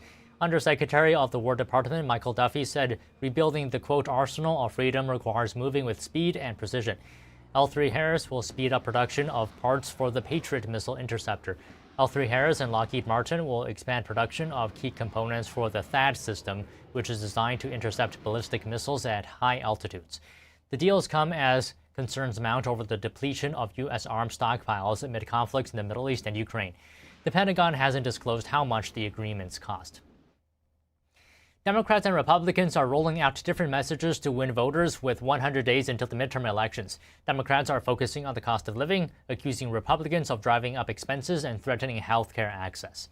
The GOP is also highlighting affordability while focusing on election security and warning voters about the shift toward socialism and communism-style policies within the Democratic Party. Both parties are targeting key House, Senate, and governor's races ahead of Election Day on November 3rd. Republicans say they have the resources and support of President Trump to protect their majorities. Democrats say they're building momentum with candidates focused on lowering costs. On Capitol Hill this week, House lawmakers have already started their 5-week recess, while senators return for a final week of work. A packed to-do list includes budget work, confirming a President Trump nominee, and high-profile hearing. NTD's Melina Weisskopf has a preview. Senators this week continuing work on the 2027 budget. Senate Leader John Thune facing renewed pressure to take up the House-passed budget resolution. That's a party-line bill that includes elements of the Save America Act. Everybody call John Thune at the Senate. He's the leader of the Republican Party, and tell him to get this stuff approved. Though Leader Thune insists there's not enough support to pass the Save America Act in the Senate, and says he won't immediately take up the party line bill unless funding negotiations with Democrats fall through. Chair Susan Collins is working with Democrats on the Appropriations Committee to find a path forward to have a continuing resolution to keep the government funded to get past the November elections so that we don't have the specter of a government shutdown, something that happened a couple of times this last year. Also this week, a high-profile hearing with Dr. Anthony Fauci. Senator Rand Paul is leading the hearing just days after releasing another batch of COVID-19 related documents. They show that years before the outbreak, U.S. Customs and Border Protection intercepted undeclared biological materials tied to U.S.-China coronavirus research. Daszak was even sent to China with the WHO to investigate the origins of COVID. So the very scientists that were commissioned to investigate COVID were, in some cases, the very scientists who were complicit in the origins of the gain-of-function experiments that may well have created COVID. Senators this week will also take up the confirmation of Todd Blanche to become the new U.S. Attorney General. The vote was delayed as the White House worked last week to secure support from 2 Republican holdouts. Reporting from Washington, D.C., Melina Weisskopf, NTD News. And now President Trump is delivering remarks at GM's Proving Ground in Milford, Michigan, focusing on American manufacturing and job growth. Let's listen in. You wouldn't have to hire a chauffeur. He could drive it himself, or he could have somebody else, but he could also drive it himself. Did you ever hear that? This could be a new concept for a car. But I had a wonderful father, and he loved Cadillac, and I'm thrilled to be back in this beautiful state, and I'm honored to be the first sitting president to visit one of the most storied places in the history of American auto making, and that's the world-famous General Motors Proving Ground. And we just got back. We watched some cars, and they are beautiful cars, but I was very also impressed with, that was the largest piece of asphalt I think I've ever seen. I've seen a lot of big asphalt, but I've never seen one that big. I said, you gotta be kidding. But over 100 years, General Motors carved a 5.5-mile test track out of Michigan earth and built a crucible for American cars that would change the world, and that's what happened. You have changed the world, and maybe more importantly, you have made a comeback like very few companies. You are doing really well, and Mary and your whole group have done a fantastic job. They love their cars. One of the top executives I just met, he was showing, he said, you know, sir, I just love the cars. I just love these cars. And I thought that was nice. This land bears the tire marks of every model of the legendary Chevy Corvette. It bears the scars of the first auto safety tests, and that was probably pretty tough. And ever since the presidency of the late, great Ronald Reagan, who in all fairness, who I liked, but he did allow our cars to disappear into Japan and other locations. We cannot do it. We love him. But on trade, Trump is much better, much better. But this facility is proudly designed, built, and tested. The presidential limousine, affectionately known as the Beast. Have you heard of it, Mr. Mayor? I want to thank the CEO of General Motors, Mary Barra, as well as the president, Mark Royce, and the entire leadership team. Mark, really great job. The whole leadership team, the job that you've done over the last number of years especially has been incredible, and it's a display of speed and skill. Horsepower goes into these cars, and everyone's talking about General Motors, including me. That's why I'm here. And more importantly, thank you to the auto workers, the technicians, the mechanics, the welders, the engineers of General Motors, because there's no finer group of people. And it was workers like you who built this country, and now it's the men and women like you who are making it bigger, better, richer, and stronger than ever before. We are doing unbelievably well as a country. We're building more auto factories and more plants than at any time in the history of our country. And someday the fake news is going to be writing stories about it. They don't like to write those stories. That's why they call them the fake news. But for decades, the auto workers and manufacturers of this great state were sold out and betrayed by globalist politicians and corrupt special interests who let other countries steal your jobs, pillage your factories, and loot the crown jewels of American industry from Detroit and all over our country. They were ripping us off, not only in the auto business, but in many other businesses. Every president before me promised to stop it, but none of them did anything. They did nothing. But now, at long last, Michigan finally has a president who stands up for Michigan auto workers and puts America first. You know, you had a leader, I don't know if he's still with you, Sean Fain or something. This guy was bad news. I never spoke to him, never saw him. He was a Democrat. He thought that Biden or Kamala would be wonderful. You would have, Mary, I hate to say it, you wouldn't have an auto industry right now if they got elected. You wouldn't have an auto industry. But I don't know what happened to the guy. Somebody said he got fired, but I can tell you, the people that count, those people love Trump. Because I've done more for you than your parents, okay? Your parents are good. I'm not going to knock your parents, but I have been better to you than your parents.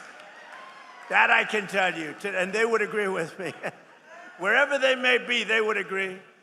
Today, I'm proud to say that the auto industry is back, and America is back, and it's pulling Detroit and Michigan along with it. Our country is so successful, it's pulling it along, but you have some great representatives that are going to become governor, senator, congressman, women, but you have some great people. I'm going to mention them in a second, because under Sleepy Joe Biden, hold it. What's better, Sleepy Joe Biden or Crooked Joe Biden? Let's go. Sleepy Joe Biden, Crooked Joe Biden. They're both true. They're both very true. The United States had the highest trade deficit ever recorded. So we had the worst trade deficit, and our country was losing more than $1 trillion a year on trade every single year, and it got worse and worse. And if they were in there now, that number would be close to $2 trillion. The trade deficit in automobiles was more than $300 billion annually. That means outside countries and companies were coming in and just robbing us blind. And it was causing tremendous problems for your jobs. But now all of that is changing because I placed historic tariffs on foreign producers and manufacturers, including a 25% tariff on foreign automobiles, something that no other president had the courage to ever do.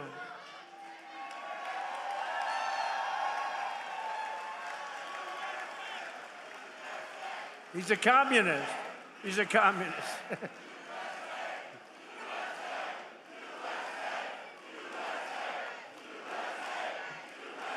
Thank you.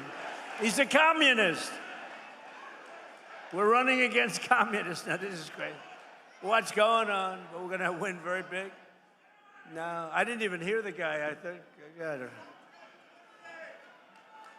You see what they want to do? You see what they want to do? They want to take your houses. They want to do things that nobody's ever even thought of before. They want to take your money. They want to raise your tax up to 80%. I gave you the biggest tax cut in the history of our country, so we'll keep it that way. And I said this morning, they also want to fire the police. They don't want police and they don't want prisons anymore. I think that's a great idea. Does everybody like that idea? No police. They want no police and they want no prisons. Where are these people coming from? But I also put a 25% tariff on all foreign trucks. So I called Mary about a year ago, and I said, I hear that foreign trucks are killing us. She said, that's true. I said, congratulations. I'm going to put a 25% tariff on the foreign trucks. And you are doing a phenomenal business now with trucks. So they were killing us in trucks, and now we're killing them. My policy is simple. If you make your truck or your car in a foreign country, you have to pay for the privilege of sending it into our market and making a lot of money. But if you build in a factory in Michigan or someplace in our country and make your automobiles or trucks right here in America, you pay zero tax and zero tariff. You pay zero tariff. There are no tariffs. And we've taken in hundreds of billions of dollars for the country aside from it, but we keep a lot. As an example, Europe is being taken over by the Chinese cars. You know that, right? Mercedes-Benz is being absolutely decimated.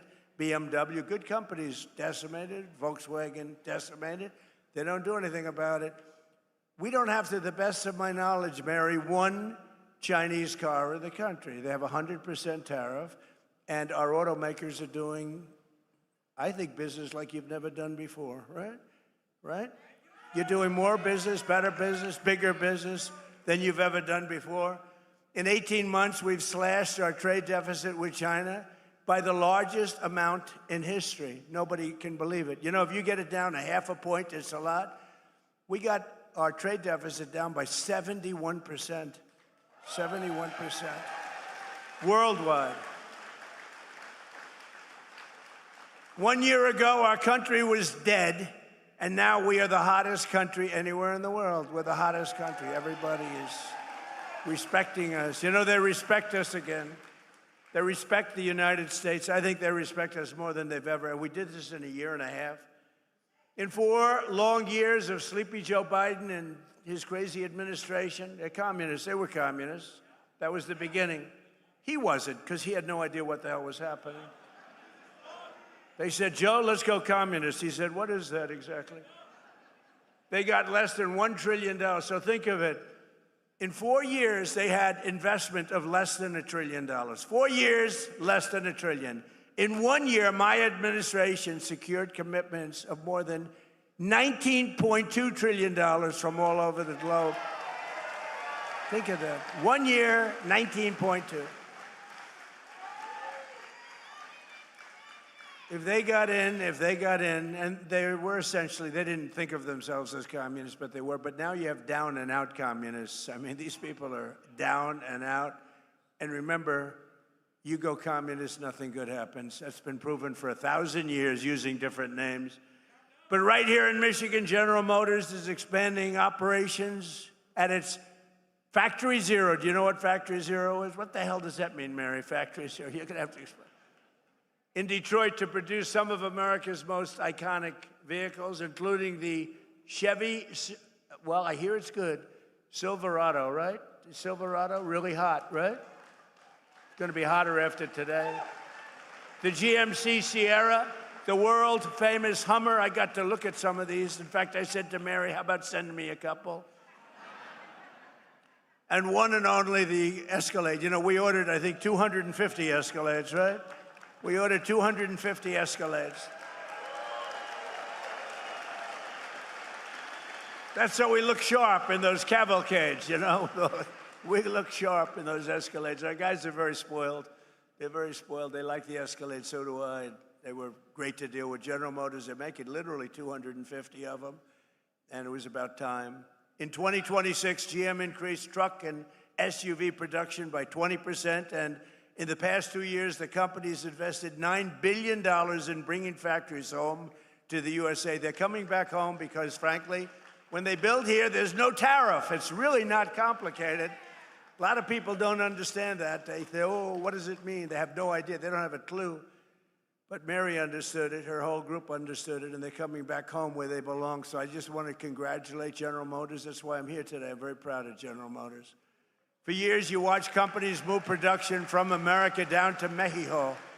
Mexico. I love the way there's a very nice president of Mexico. You know that. She's very nice, and she speaks beautifully, and she calls it Mexico. So I said to a group the other day, and we will stop all business going to Mexico, and they didn't know what the hell I was talking about. It didn't come out as well, Sean. It didn't come out as well. This is a great gentleman, heads up transportation. He's also world championship tree climber, 5-time champion tree climber. Can you imagine? I only hire these crazy people that do things like that. He was the lumberjack. He was the world champion going up a tree 100 feet, right? That's high. I saw an old picture of you doing it. I said, he's crazy. That's why I like him. But he's a 5-time world champion. You know who that is. So, and his wife maybe is even superior, a big star of television, Rachel. She's doing all right. Sean Duffy, Rachel Campus Duffy. But you know, I liked him a lot. I always liked him. But when I heard he was a world champion of a tree, but any kind of world champion I'm okay with. When you're a world champion of anything, but that's pretty good. But down in Mexico, and they're coming back, and production's moving from Mexico, and companies are actually moving production from Mexico back to America. Before they left, they went the other way. Now they're all coming back. Toyota, Hyundai, and others are relocating production back to the U.S. Ford is investing $3 billion to build parts of its new pickup truck in central Michigan. All these things I told you, but only Brian. Where's Brian? Come here. Get up here, Brian, will you please?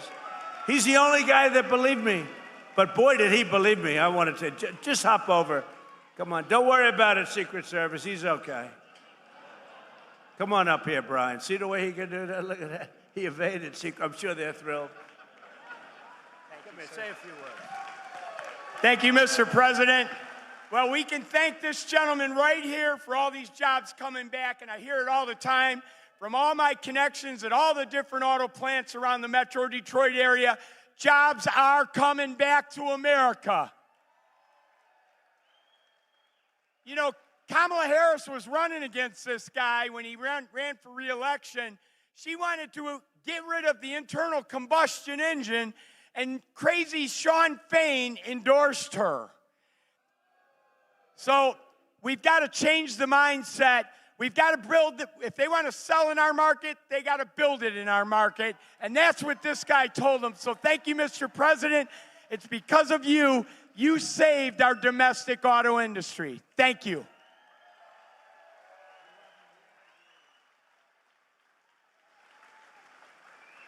Look at the arms on that guy. I don't know. He's been with me from day one. The first time he said, years ago. And I think I produced, Brian, would you say I produced even more than I said, right? Yes, sir. Even more. Yeah, exceeded expectations. True. We like that. Thank you, Brian. He's a great guy, and he's got a group of followers that are unbelievable. Where are they? Oh, yeah, there they are. He's got a great group of people. But for decades, we were told that it was totally impossible to bring back American manufacturing. Obama would say it. Remember Barack Hussein Obama? Obama. He was so bad for the auto industry. I don't know, Honestly, I don't know how you vote for Democrats because they are so bad for the industry. But it turned out that all you really needed to get him back was a new president, somebody that understood business, understood what it was all about. I've been complaining about it for many years. On day one, I ended Biden's insane electric vehicle mandate that would have crushed the U.S. auto industry forever, would have never come back. Remember that? Everybody was supposed to have an electric car within, 15 minutes. And I don't want to say this in front of Mary because she'll change your mind, but it takes far fewer people to build an electric car.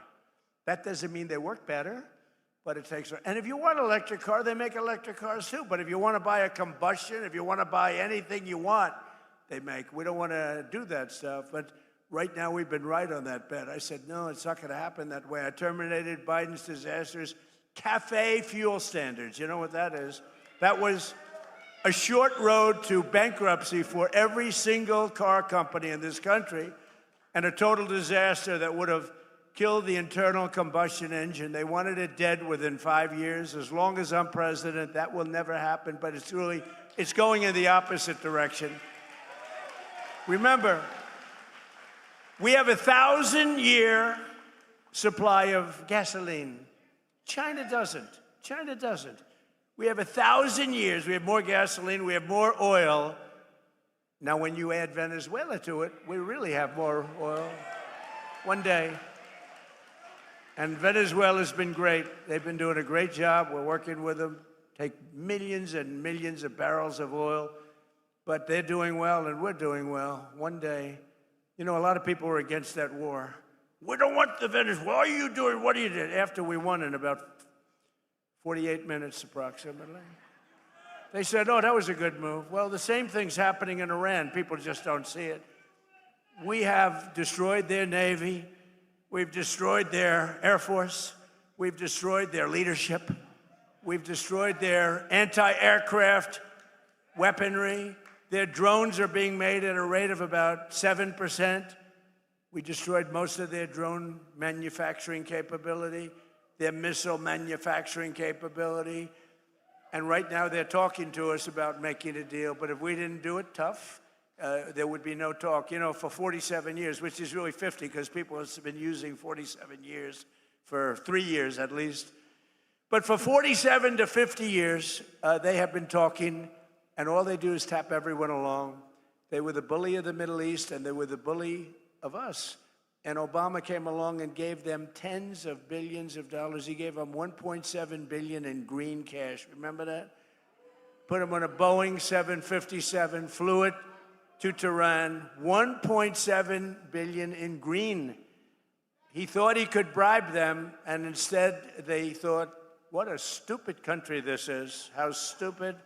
No, you can't bribe them. You got to beat them, and we're beating the hell out of them. But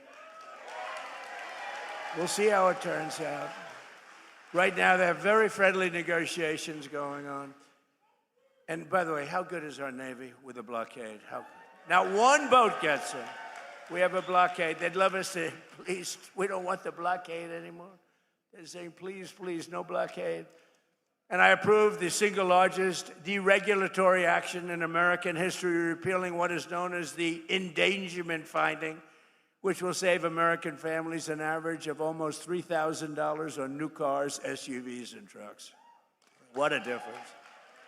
And today I'm giving all American car companies the right to build what are known as tiny cars. You know what that is? These little, because I go over to Europe and I see these little cars all over the place. And I say, why aren't we making them? They send some over. But Sean Duffy, the Secretary of Transportation, has just cleared it. I was with him on the plane. I said, Sean, did you clear that? No, sir, not yet. I want it done now. Oh, it's done. He knows what. He's very smart. He's a very smart guy. No, but you're all cleared, Sean? So your company, Mary, if you want, I mean, you have the choice. It's a tiny little, beautiful little car. I'm not sure I want to get hit by one of your Silverados, okay? Or one of your Cadillacs, but you'll make them as safe as possible, right? You put a cocoon. You put a little cocoon around them. See, I would have been a wonderful automobile designer. But you have the right to do it, and they sell, you know, inexpensively. They're actually beautiful. I don't know if I'm going to be using one. I'm not sure if Secret Service would love me driving around in one, but there's a tremendous market for it, I think. It really is a tremendous market. They are quite something. And thanks to our Republican majorities in Congress, we also made interest on auto loans fully tax deductible, but only if the car is made in America. If it's not made in America, we have no interest in doing that. And I apologize for the air conditioning, but this room was not built for thousands of people. This room was built for a few people making cars, not for thousands of people. And it is a little warm up here, but I love that because every time I make a speech, I lose weight. It's wonderful. It's a wonderful way to lose weight. Under our leadership, investment is booming, incomes are rising, and the stock market has 73 all-time highs. Think of that.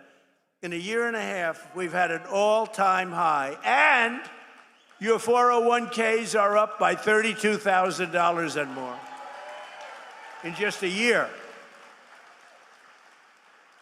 And one statistic that I say, because, you know, the fake news, the reason they're fake news, they're terrible. Terrible people in many cases, not in all cases. You have some professionals, but they refuse to say there are more Americans working today in the United States of America than at any time in history. How about that? That's, to me, that's a stat that's hard to beat. And it was just announced that inflation is dropping at the fastest rate in more than 6 years. We're dropping it. You know, I inherited this mess. I inherited an open border where 25 million people came in. Many of these people were criminals, murderers, people from jails, people from mental institutions. I inherited that. We've got a lot of them out, and we're getting a lot of them out. We have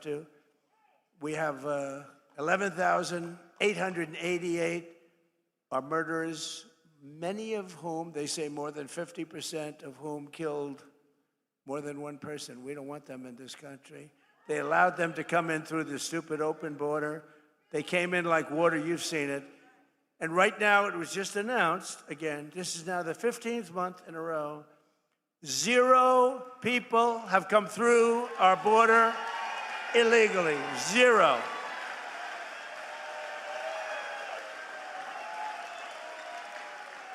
But it all started, you know, I won the election. We won in a landslide, by the way, and won this state so big. You know, this is always a hard state. I don't know why it's hard to win, but it seems to be for Republicans, but it probably won't be anymore. We have great candidates. But, you know, it's really amazing. They always try and blame me for high prices. I have my first news conference. I win. I have a news conference like a day later. And I say, any questions? Why are prices so high? You have to understand. I just got there. They say eggs. I remember eggs. Eggs were like 4 or 5 times higher than they were a few years ago. You couldn't get eggs. They wanted me to use plastic eggs for the Easter egg hunt because they were unable to get eggs. And I said, we'll take care of it. We got it taken care of quickly. Now eggs are much lower than they were when we first started. And that's true with everything else. And you'll see how true it's going to be after we get rid of the nuclear threat of Iran, which will be very quickly. But I had nothing to do with it. You know, they have this term. So here I am. I'm one day in office, and the fake news goes, affordability, affordability. I said, what's affordability? What's that all about? Prices are too high. I said, I'm here for less than 24 hours. But we've brought down prices. Last week, it was announced that inflation's gone down faster than at any time in the last 6 years. When the fuel comes down, which it did for a little while, then they didn't behave, and I had to go back, and now they're behaving again. You know, it's like playing a banjo. But every day we're fighting to put more money in your pockets, and that's what we're doing, and we're doing it better than anyone. At the same time, we're making this country safe, because we're not going to let lunatics have a nuclear weapon. You want to see disruption? You want to see some disruption? But with the help of our Republican majorities in Congress, I proudly signed the largest tax cuts in American history for the second time. Because in my first term, we had the greatest economy in the history of our country. We got hit with COVID at the end, but we did a great job in that. Operation Warp Speed and the whole thing. We did a great job. Didn't get credit, but that's okay. But we had the greatest economy in the history of the country, and we're blowing it away this time. We're blowing it away. You're going to see the results very soon. I'm a little bit upset because in 2.5 years, you may have a different president. May. And that president will be saying how great the economy is doing. Look at all the jobs that he produced. We have more factories being built than at any time in our country's history. They're all going to be opening now and soon. And I got some guy or woman who is going to take credit for that. Will you please remember that I did it, okay? I did it. I did it. I'll be sitting home. I'll be reading the papers. I'll be watching television. And I'll be having some guy like last time, a real idiot, stand up, say, we are doing record business. We are making more automobiles. But by the way, don't worry about it, Mary. They'll screw it up. It won't take them long to screw it up. But we're not going to let that happen. Our great, big, beautiful bill gave us no tax on tips, no tax on overtime, And no tax on Social Security for our great seniors, right? That's our big deal. And the overtime you're working, and I don't know much, but I know you're making a lot of cars, more than you've ever made before. I assume, are they getting a little overtime, Mary? She doesn't want to say it. She is. I know you are. No tax on that overtime. Think of the no tax on tips in Nevada. I went, and a young lady came over, a beautiful waitress. She was a waitress and very beautiful, but I'm not allowed to say that politically, because if you call somebody beautiful, that's usually the end of your political career. But she happened to be beautiful. And I say, what's going on? Oh, sir, I'm getting killed with tips. Sir, there should be no tax on tips. I say, what? I'm sitting down with a group of people, very boring group. We're all bored. At my hotel in Las Vegas, and she comes up and she says, sir, there should be no tax on tips. I say it one more time. And I went outside, and I spoke to the fake news that follow me all over the world, looking for me to make one little mistake. If I make one little mistake, if I mispronounce a word, which doesn't happen often, if I fell, oh, they're waiting. They would love to. Because I knock. You know, you can't fall every single time you come up on a day, it's like Biden did. Oh, if I slipped even a little bit, it would be headlines all over the world. So I'm very careful, very judicious as I walk down the airline, way the hell up in the sky. Go nice and slowly.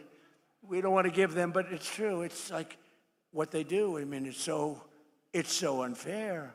But they know how well we're doing, and now they're starting to report it because they have no choice. Because every record that's being broken, all these records that are coming out, not only in your business, we're leading in AI. We're beating China in AI. Nobody expected that.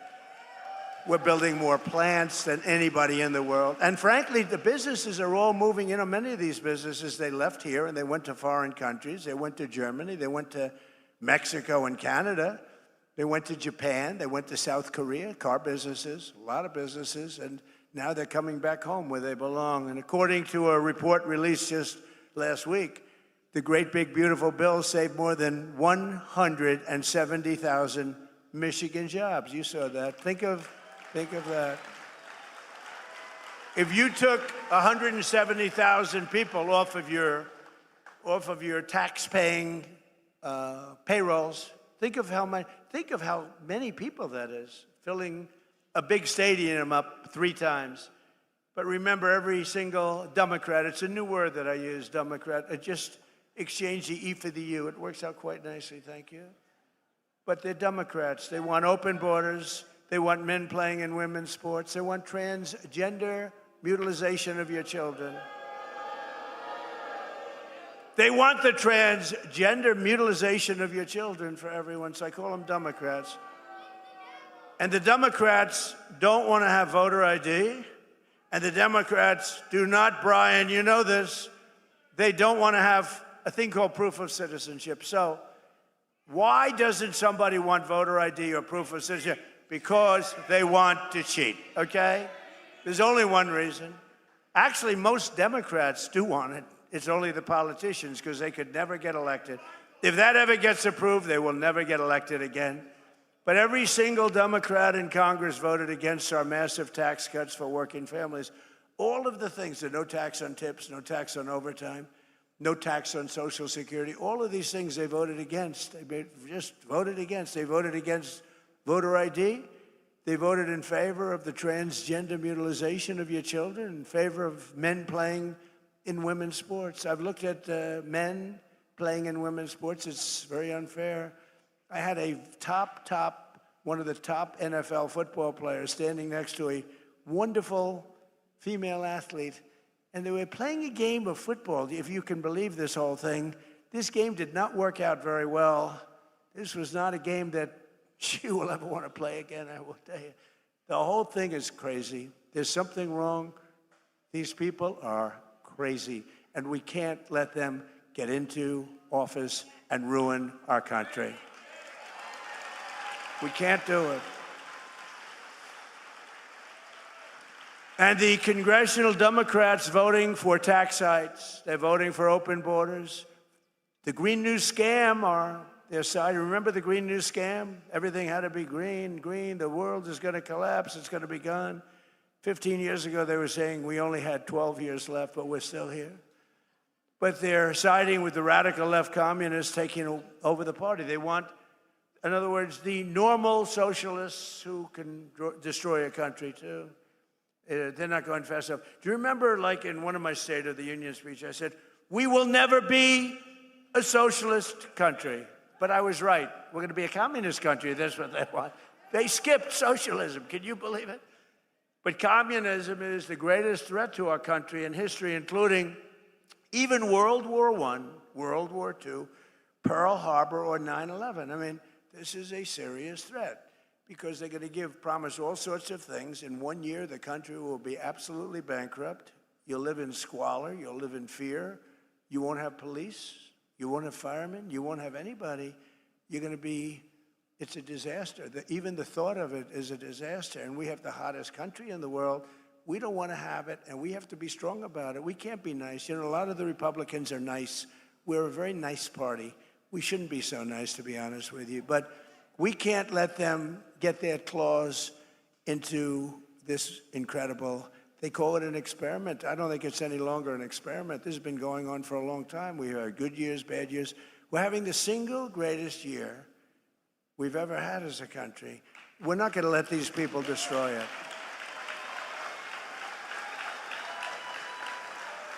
And you know the other thing, I'm just thinking now, you know, I do a lot of these speeches and I end up reading about 20%. Isn't it nice to know that you have somebody that doesn't have to read a speech?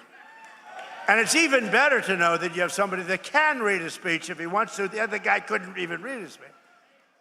But I'm just thinking about it. This is maybe going to make news because I've never said it. I'm just thinking about now. When they take something over, it's always dirty. The sidewalks are dirty.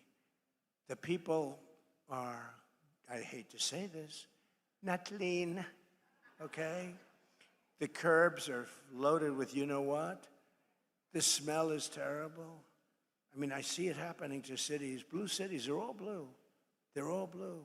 We don't have problems with the Republican-run cities, I mean, for the most part. But they're dirty. I said to somebody about a certain city, I don't want to say the name of it, but it's run by the radical left.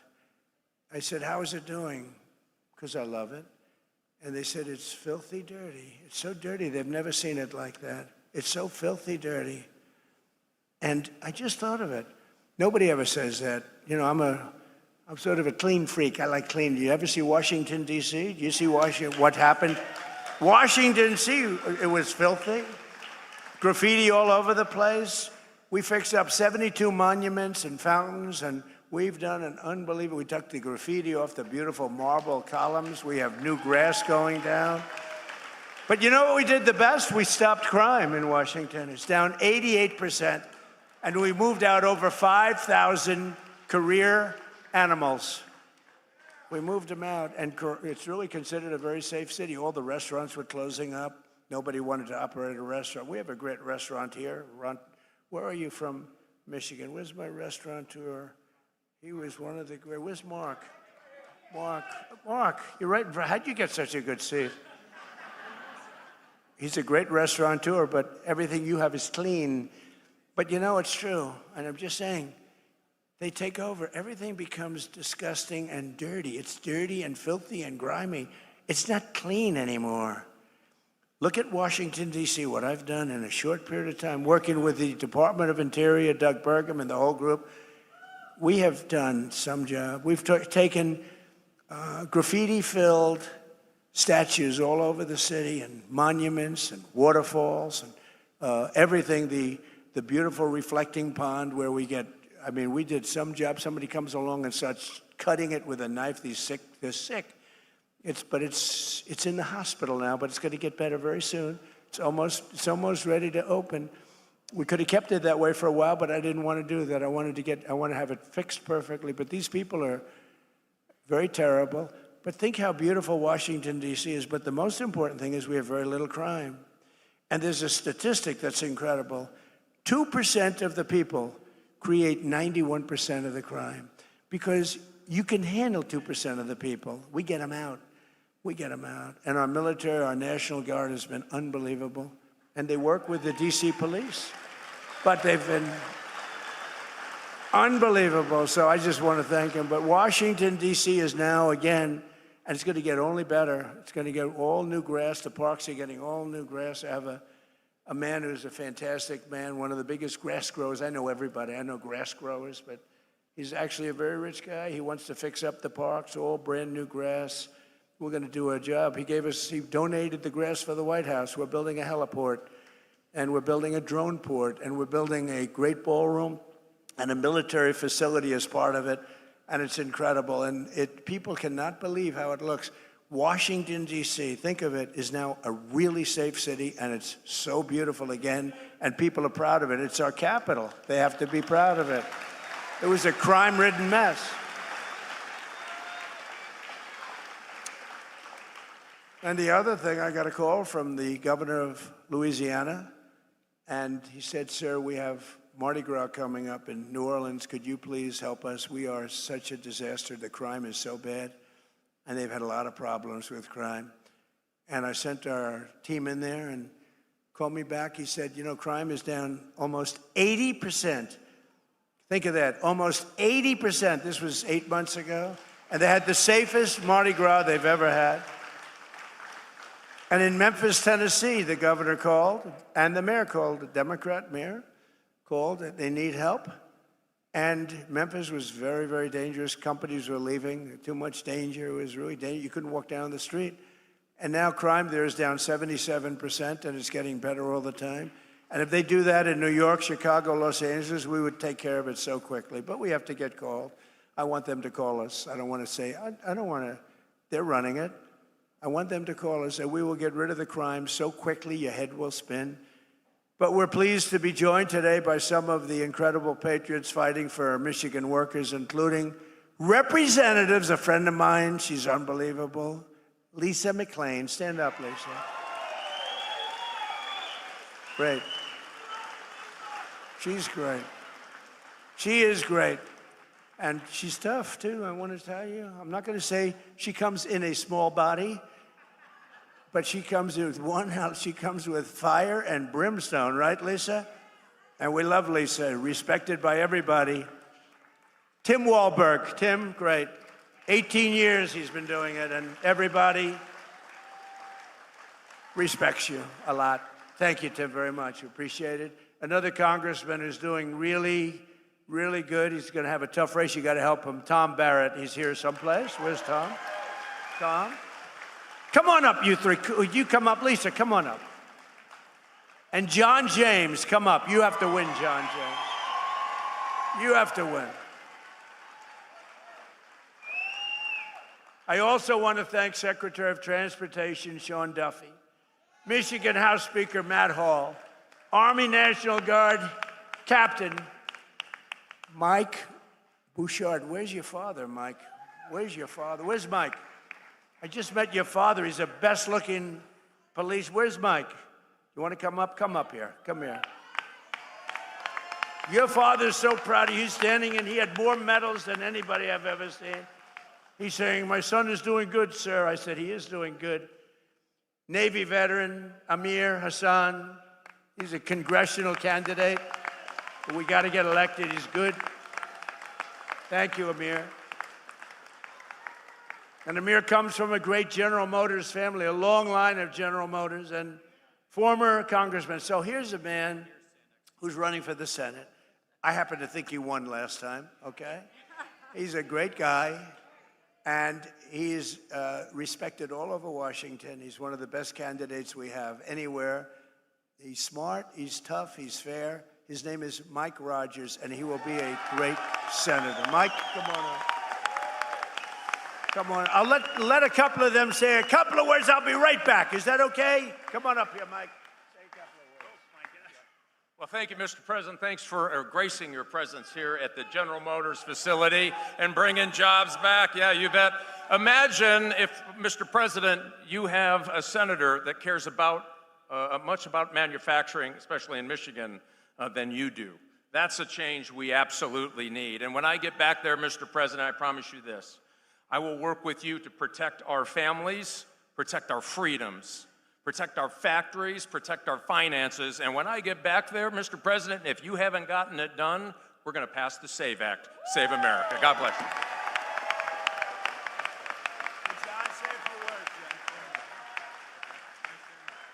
Well, again, thank you, Mr. President, for coming back to Michigan, where you've won 3 times. We very much appreciate your leadership. And as governor of the state of Michigan, we're going to be matching those Trump accounts. We're going to be taking care of our children. We're going to be matching those. You know, we have a president who keeps his promises. We have a president who looked at a situation and he said, you're going to have very fast planes in Macomb County. You know what he did? In the very first 100 days, the president of the United States, President Donald J. Trump, delivered F-15EX to Selfridge Air National Guard Base. The president has always been looking out for Michigan jobs. The status quo doesn't work for Michigan. And President Trump is pushing back. And as a result, President Trump signed my bill to protect our automotive industry against the harmful California EV mandates. And as a result, our jobs are coming back to Michigan. But most importantly, the president, because he's the best deal maker the planet has ever known, President Donald Trump has got $19 trillion of investment back in the United States of America, but because of the failed policies of Gretchen Whitmer, a lot of that investment is not coming back here. Well, working with you, Mr. President, we're going to make sure that we have an environment where we can bring that investment back to the state of Michigan to create jobs right here for the best auto workers in the world. Thank you so much for your leadership, Mr. President. God bless you. We have your back.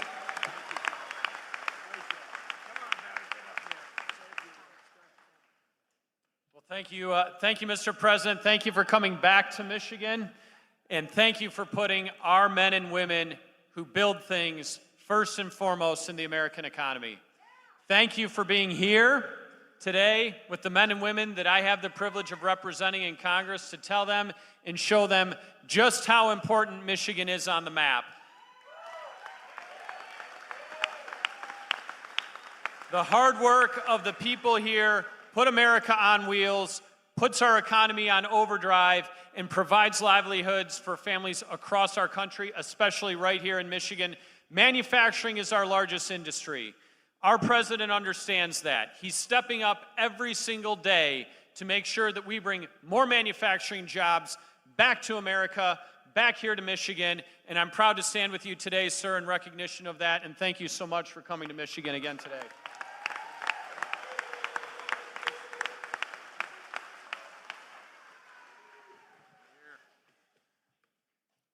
Talk about the American dream. Born and raised in Flint, Michigan, the birthplace of General Motors. Son of a father, a grandfather, a grandmother, an aunt, an uncle that all work for General Motors. Son of an educator. Protecting America, getting back to the fundamentals and the foundation that made us great in the beginning, that's what we're doing this cycle. The contrast is clear, the time is now. If you love America, make noise. If you believe in first responders, make some noise. If you back our military, make some noise. And if you're proud to be a conservative,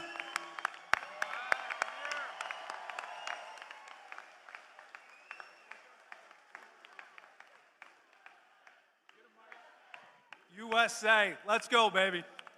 We are putting this country back on the map because we have a leader who stands up for us. Mr. President, thank you for coming to Michigan, but I also have to say thank you for defending our military and putting us in a position to succeed. This time last year, I was in Iraq.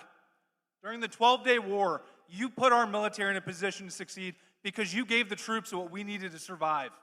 So my friends and I are home, sir, because you put us first. You put Michigan first as well.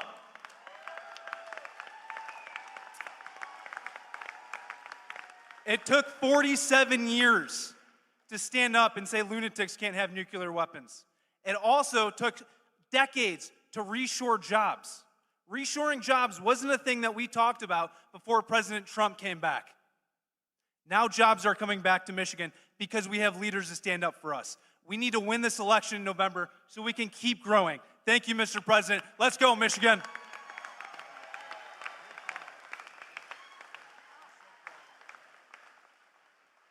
I didn't bring my box, so I apologize. But take a moment take a moment and look around. Look at how many people are filling this manufacturing facility. And why is that? That is because we love this country. And I'm going to share with you, if you love this country, you have got to get out there and make some noise. You have got to get out there and vote. You have got to get out there and tell your friends, your neighbors, anybody who will listen, that this is an election between common sense and communist crazy. And the leader of our party, President Donald J. Trump, isn't resting on his laurels. Promises made, promises kept. He told you he was going to secure the border. What did he do? He secured the border. He told you he was going to make his tax cuts permanent. And what did he do? He made your tax cuts permanent. The last thing we need to do is make sure we pass that Save America Act. And we will do that because we will secure our elections to make sure that this country continues to live in a democracy, to continue to be a republic, because there is nobody that loves this country greater than the man standing behind me, and that's our president, Donald J. Trump.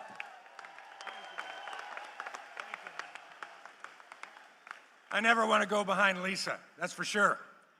But as dean of the Michigan delegation, you can see why I'm proud of this delegation and the ones that we're going to bring to this delegation, and even one we're going to bring to finally be an ally over on the other side of the House, that little body over in the Senate, a guy we can talk to who understands America, who supports this president, that is eminently supportable. And we say that out today. I'm also chair of the Education and Workforce Committee. We have a president who understands workforce. That's why he's here with all of us. He understands education. That is not indoctrination for communist crazy.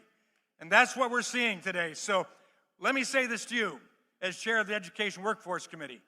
We're here today trying to educate you, to educate others, to get out and work, to get this team in place so the final 2 years of this president, maybe final 2 years of this president, will be so memorable that we won't need to worry about the future. Let's get out and work as a workforce for freedom.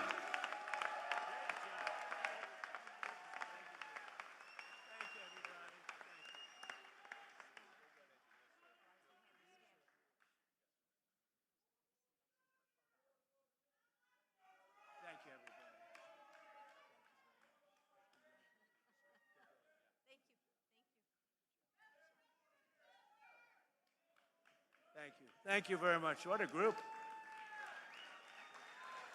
Thank you very much. That's a great group. We got to get them elected. Also with us is the mayor of Hamtramck, Amir Ghalib. Thank you very much, Mr. Mayor. And Mark, thank you very much for being here. Mark Zarkin, a great guy.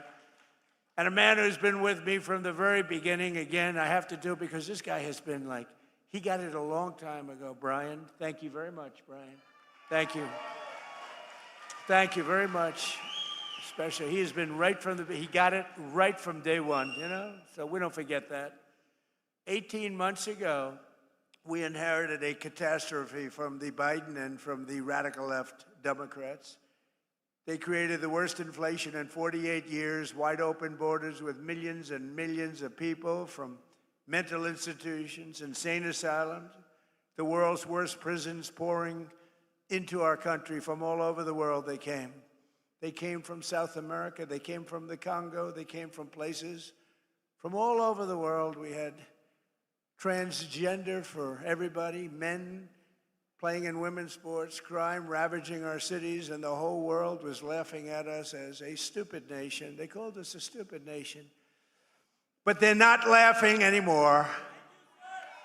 America is respected again, I think like we've never been respected before. You saw I went to the G20, I went to the G7, I went wherever we go, they're looking at us as the real leader again.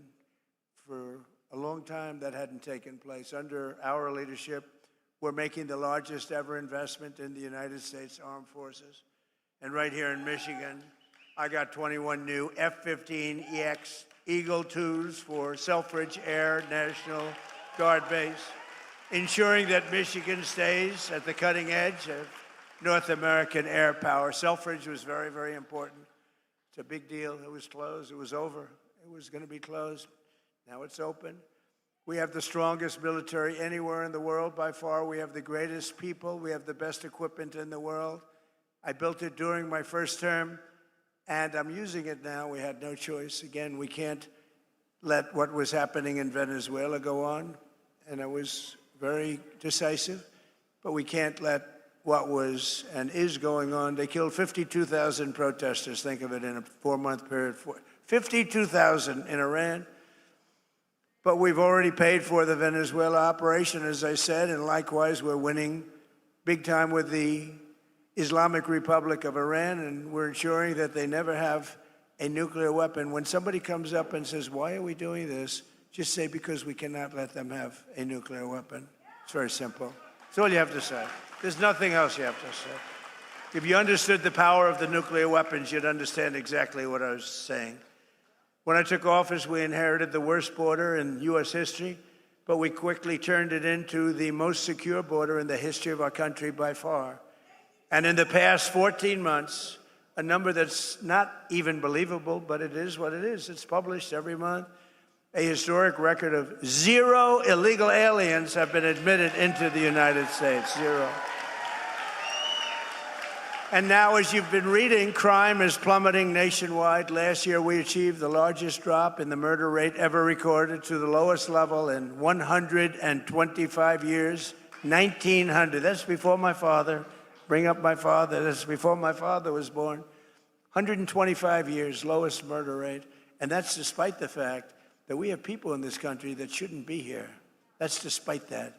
But a lot of them are being brought out very rapidly. Under my most favored nation policy on drug prices, we're delivering the largest prescription drug price cuts in the history of our country by far, with differences of 400, 500, and even 600%.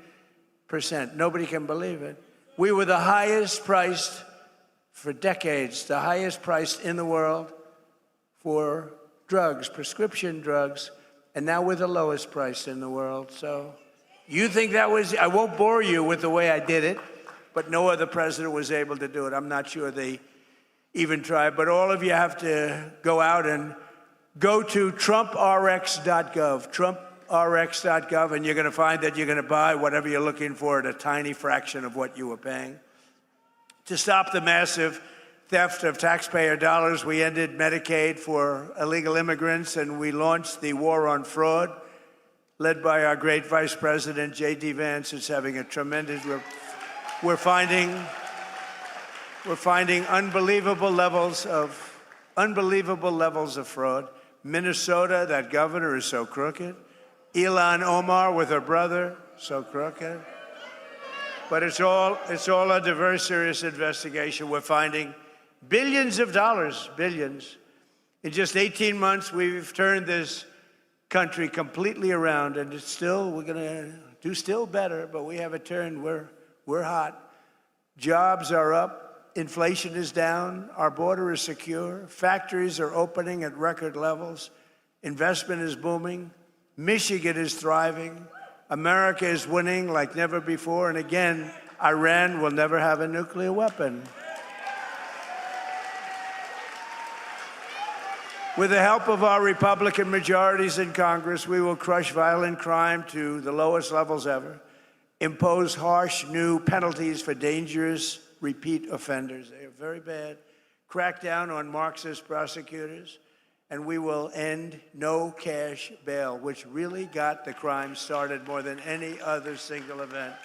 No cash bail. You kill somebody and you walk out. We will pass the Great Health Care Plan. That's what it's called, the Great Health Care Plan, to stop all payments to big insurance companies and give the money directly to you, the people, so that they can buy their own health care, which will be much less expensive and be a much better health care. Very simple. And the Democrats are fighting us on that one, too. They're fighting us as hard as you can fight because, you know what? They happen to be owned by the insurance companies. The insurance companies receive billions and billions of dollars a year. They own the Democrats. And the Democrats, they don't want to debate it. They just want to fight it. And we want to give the money directly to the people, and you go out and you buy your own health care. You'll get great health care and have lots of money left over. And we will continue to remove dangerous criminals, drug dealers, human traffickers, and child predators from our country. And we will always stand with the heroes of ICE and Border Patrol. They are heroes. The abuse they're taking. If you saw some of the people they have to deal with, if you saw the toughness and the craziness and the, boy, oh boy, the roughest people really in the world, they were led into our country by Biden and the group. By probably, I don't even know if he knew. I don't even know that he knew people were coming in. I don't think they told him. But they were coming into our country, and they are the roughest people in the world. Remember, they used to say, oh, foreign people don't commit crime. They make our criminals look like babies. It's the only thing good about them. They make our people look like absolute babies. But they are, you don't get rough, Tren de Aragua, the roughest in the world. They cut off people's fingers so they don't make a phone call. You're going to make a phone call? I'd like to call the police. Boom, their fingers are gone. These are the roughest and worst people in the world. They're out of here. We've got them largely out of here. We can never let that happen again. Can never let it happen. Single most difficult thing that I've had to work with. And finally, we will pass the Save America Act through the Senate, hopefully the Senate. Call your senators and put pressure on them. We won't get one Democrat senator to get you voter ID with photo. Need a photo, be nice. So okay, good. You know, they want to, if they did ID, which they don't want to do, they don't want a photo. Why don't they want to? You know, at the Democrat National Convention, they had an identification card that was bigger than most of the people's chests. It was hung on a chain with a picture and every fact about this person you can imagine.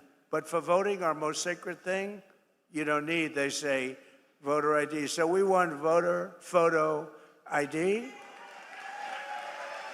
And we want all voters showing proof of a thing called citizenship. Isn't that nice? You read recently in New Jersey where tremendous numbers of people were found out that they were on the voter rolls totally illegally, and that's all over the country. That's nothing compared to what's going on in California and Minnesota and so many other states. And hopefully there will be no mail-in ballots. Mail-in ballots are inherently corrupt, except for illness, disability, military deployment, or travel. If you're in the military, you're far away, absolutely. If you have to go someplace, absolutely. But mail-in ballots have proven to be a disaster. We're the only country in the world that in this form does them. There's no other country in the world because they're crooked. They pass through too many hands. When you go to a voter booth, even me, I went to vote. Sir, may I please see your identification? Sir, I'm so embarrassed. I know you're Trump. Please, do you have some identification?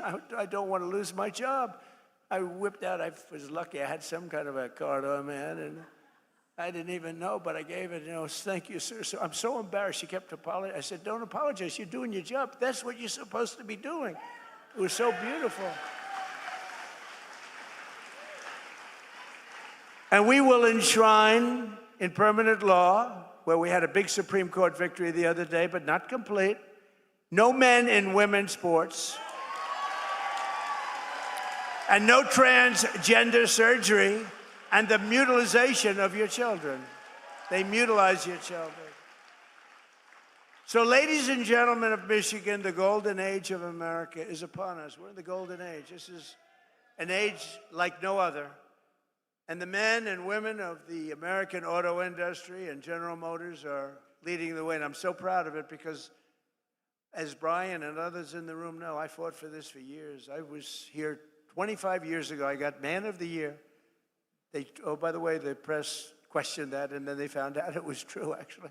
And I made a speech, and all I talked about was, why are you letting them steal your auto industry? I said, your auto industry is being stolen. It's going to Germany and Mexico and Japan and South Korea and Canada. Why are you letting it happen? They sold over 50%. It's all coming back. Who would think it's all coming back? It's all coming back right now. More plants being built than at any time in the history of our country. With your help and patriots all across this magnificent land, we will make America powerful again. We will make America wealthy again. We will make America healthy again.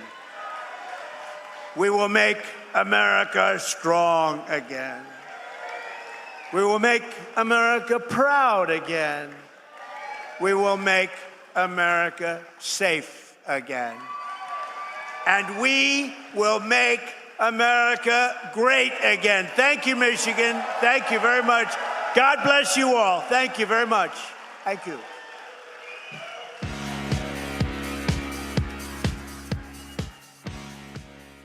And you were just watching President Trump delivering remarks at GM's Proving Ground in Milford, Michigan. And President Trump was talking, saying that he was honored to be the first sitting president to visit the GM Milford Proving Ground and praising its role in American automotive innovation and a number of things he touted. He says that the previous administration allowed U.S. manufacturing jobs to move overseas, while his administration has prioritized bringing auto production back to America. And President Trump cited his tariffs on imported cars and trucks. So Trump says companies that manufacture vehicles in the U.S. avoid tariffs. He said that a number of times. He reiterated it again this time. And he credited his policy with encouraging investment from GM, in addition to Ford, Toyota, Hyundai, and others as well.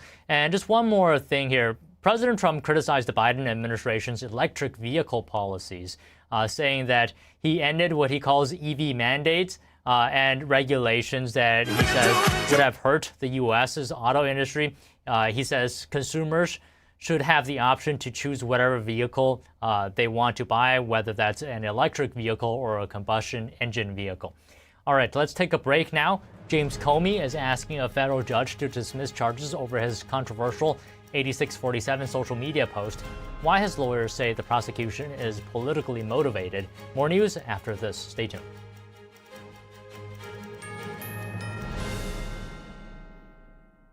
Are you sitting at home living in pain? Maybe it's in your hands, maybe your back or your hips. The good news is you don't need to live in pain. Why? Because there is Omega XL, a one-of-a-kind, natural, powerful joint relief supplement created from the green lip mussels of New Zealand. Drug-free, non-habit forming. It's small, easy to swallow, and it's backed by more than 40 years of clinical research. If you're experiencing daily aches and pains due to aging and overuse, try Omega XL. Just ask anybody who uses it. The results are undeniable. I had a lot of joint pain, and that slowed me down. I had considerable pain in my back. Really felt the pain. I mean, in my ankles and in my heels. I'm telling you about something that's gonna change your life. It has revived me. This works. I'm not a prisoner anymore to my pain.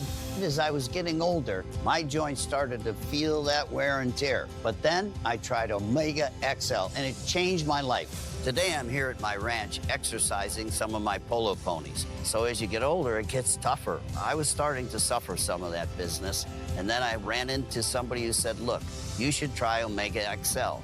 And look what it's done. I feel better than I felt in the last 30 years. And Omega XL gave me the ability to get back in the saddle. It works great. If you're in pain, I want you to know that there is real hope out there.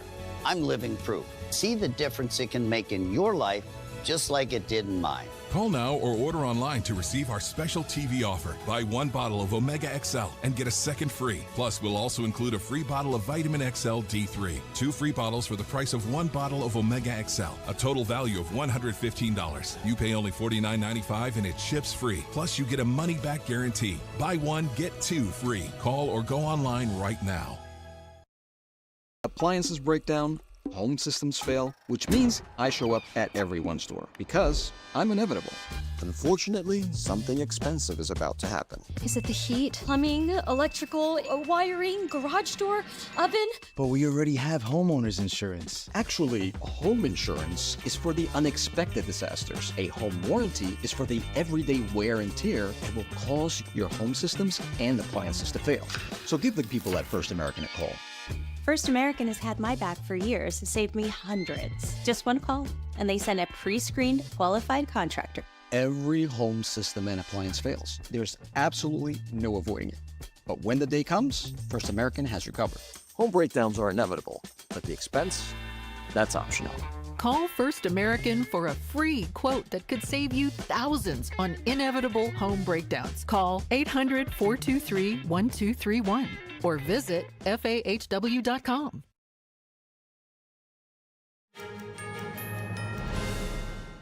Lawyers for former FBI Director James Comey are moving to dismiss the charges accusing him of threatening President Trump. A federal judge in North Carolina will consider the motion. Comey has argued that his social media post showing seashells arranged to read 8647 was a political statement, not a call for violence against the president. Comey deleted the post shortly afterward, writing that he opposes violence of any kind. The Secret Service interviewed Comey about the post last year. Comey's defense team contends that the charges are aimed at punishing the former FBI director for his political views. Trump fired Comey in 2017. The Trump administration is expanding its legal campaign against state laws that provide certain benefits to illegal immigrants, with a federal court in Illinois ruling last week that in-state tuition is invalid. It's become the latest victory in a growing series of Justice Department lawsuits. NTD's Arlene Richards has more. Just a day before winning a federal court challenge in Illinois, the Justice Department filed a similar lawsuit against Colorado. Last week, a federal judge ruled in favor of the Trump administration, finding Illinois' tuition policy conflicted with federal law. The Justice Department argued the state unlawfully allowed certain illegal immigrant students to receive in-state tuition while requiring out-of-state U.S. citizens to pay higher tuition rates. U.S. Attorney for the Southern District of Illinois, Stephen Weinhoff, said in a statement, Illinois sought to incentivize illegal immigration on the taxpayer's dime by treating illegal aliens better than U.S. citizens living in other states, in clear violation of federal law. This ruling enforces the statute Congress wrote and stops the state from putting illegal aliens ahead of American citizens. The Illinois ruling is one of the administration's first courtroom victories in a broader effort to challenge state laws it says give preferential treatment to people living in the country illegally. The administration is now making the same argument in Colorado. The Justice Department's lawsuit seeks to block laws that provide in-state tuition, financial aid, and scholarships to certain illegal immigrant students, arguing those benefits are unavailable to all American citizens and therefore violate federal law. States defending the laws argue they expand access to higher education for longtime residents who graduated from local high schools. But the Colorado and Illinois cases are not alone. According to the Justice Department, the Colorado case is its 14th lawsuit challenging the state tuition benefits for illegal immigrants. The DOJ says it has already obtained favorable rulings or settlements in Texas, Kentucky, Oklahoma, and Nebraska, while lawsuits remain pending against 9 other states. Arlene Richards, NTD News. The Trump administration is cracking down on school districts that secretly help students identify as the opposite gender while hiding the information from their parents. The Department of Education says it has found Anne Arundel County Public Schools in Maryland and Ann Arbor Public Schools in Michigan with such practices. It says the school districts classify information about a student's so-called gender identity as confidential medical information and refuse to share it with parents. The department says this violates parental rights protected by the Family Education Rights and Privacy Act. The administration says it will take actions including filing lawsuits and potentially cutting off federal funding. Secretary of Education Linda McMahon says, quote, "We will work to ensure that no parent is ever kept in the dark about important matters relating to their children." A woman accused of defrauding millions of dollars from the COVID-19 relief fund has been captured. She is back in the U.S. after being arrested in Jamaica after a year-long manhunt. Investigators say she was living under a false identity while evading federal charges. Here's the story. 41-year-old Elaine and Jean Esco was returned to South Florida on Saturday after Jamaican authorities arrested her following an international manhunt. Prosecutors say Esco helped orchestrate a scheme that fraudulently obtained more than $32 million in taxpayer-funded pandemic relief. She then fled the country after failing to appear in federal court last year. Investigators say she was living in Jamaica under the alias Harley Newman until the FBI received a tip that led to her arrest. Esco faces charges of wire fraud, money laundering, and conspiracy tied to both schemes. The FBI says her arrest marks the fourth capture from its most wanted fraudster list in the past 5 weeks. This comes as officials continue cracking down on pandemic relief fraud. Senator Mitch McConnell says he's continuing to recover after suffering a fall last month. The Kentucky Republican says he'll have to miss an annual charity picnic this weekend. McConnell's office released a photo of the senator beside his wife, Elaine Chao. In a statement, McConnell said he was working to return to his regular work schedule in the Senate and in Kentucky. The senator added he is still attending physical therapy sessions ordered by his doctor. Since he hasn't been medically cleared, McConnell says he will miss the St. Jerome Fancy Park Farm picnic. McConnell said in a press release, quote, "I hate that I'll miss the fun this year, but I'm sending my best wishes to the St. Jerome community for a successful picnic." Savannah Guthrie is making another plea in the case of her missing mother, Nancy Guthrie. The Today Show co-anchor posting on Instagram asking the kidnappers to help bring the situation to a close. I'm coming on today with a very specific message. It has been months since our mom was taken from us. Our family is in agony. We are in a nightmare that will not end. Nothing about our situation has changed. We have done our part, and we will never stop looking for her. We will always ache for her and feel that hole in our hearts. The world can be a cruel and unforgiving place. Do the right thing now. Nancy Guthrie was last seen alive on January 31st at her home. A friend contacted family members the next day when Guthrie did not show up to church as expected. Authorities believe the 84-year-old was kidnapped on February 1st.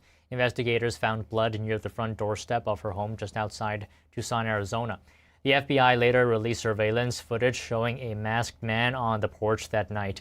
The Guthrie family is offering a $1 million reward for information that leads to her return.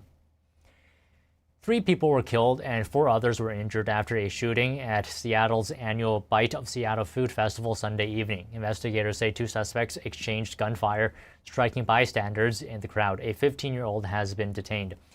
But police say no formal arrests have been made. NTD's Christina Corona has the details. Machine gun just went off. Oh my God. Get the heck out of here. Whoa. Gunfire erupted Sunday evening during Seattle's annual Bite of Seattle Food Festival near the Space Needle. Police say officers who were already assigned to the event responded immediately.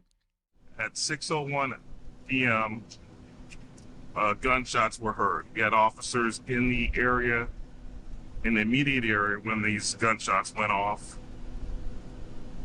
Officers responded and addressed one of the shooters.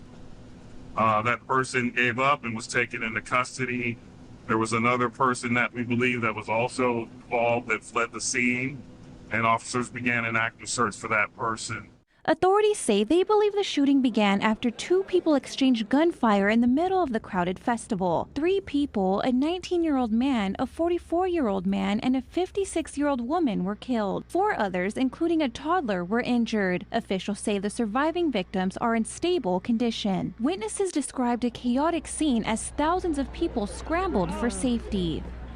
I'm one of the vendors inside, and we suddenly heard some firecrackers, what I thought were firecrackers, and people started yelling, shooter, shooter, and there was like a stampede of people just running, knocking down a lot of products from the vendors, etc. Even us, we were sitting in an opened area where there was a concert happening on stage, and we were eating just behind one of the food vendors, their area, and I heard the gunshots. There were about 6 or 7 multiple gunshots. Everybody got down. There were people hiding behind the food vendors.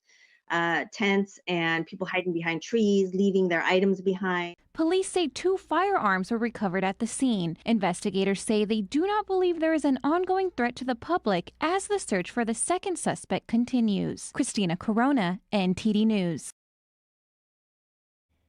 A rule change from the DHS is going to expedite applications for asylum seekers. This comes amid an unprecedented backlog that is straining the agency's processing capability. At the moment, both U.S. Citizenship and Immigration Services and DOJ immigration judges adjudicate asylum applications. USCIS hears asylum applications for immigrants who are not in removal proceedings, while immigration judges decide on those in the removal process. The new rule allows USCIS to refer asylum applicants to immigration judges without first interviewing the applicant. This would shorten the timeline for asylum officers and immigration judges adjudicating applications. DHS says they're implementing the rule to reduce the asylum backlog. The interim rule change goes into effect immediately. The policy is part of the Trump administration's initiative to tighten asylum regulations and expedite immigration enforcement. The Trump administration is asking the Supreme Court to allow an executive order limiting mail-in voting to move forward. The emergency appeal comes after a lower court upheld a decision blocking the president's order ahead of November's midterm elections. Trump's March executive order directed the Department of Homeland Security to compile a list of U.S. citizens eligible to vote in each state. The order also directed the U.S. Postal Service to deliver ballots only to voters on each state's approved mail-in ballot list. Democratic officials in 23 states and the District of Columbia sued. The Justice Department is asking the Supreme Court to allow the proposed changes to go forward while lawsuits play out. A reported push to bring socialist ideas into New York City classrooms is raising concerns. Should political groups influence what children learn? An expert weighs in after this break. Stay tuned.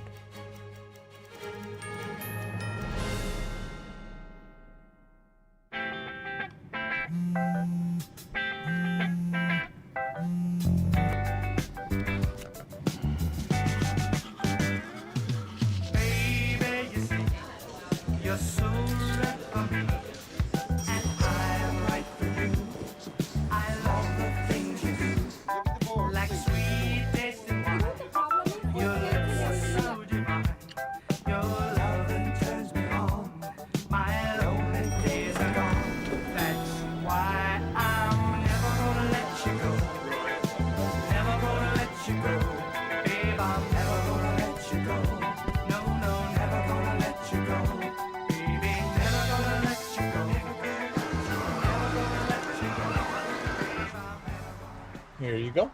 Thank you. Thank you.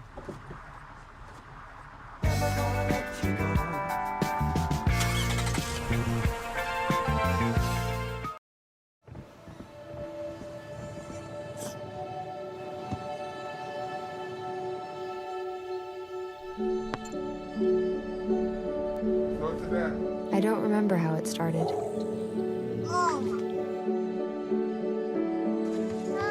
Our back and forth. Victory. Fumble. Repeat. It always came back.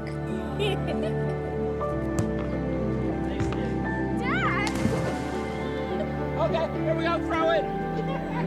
Yeah. You probably don't remember what you told me. That was perfect. But I heard every word. Nice.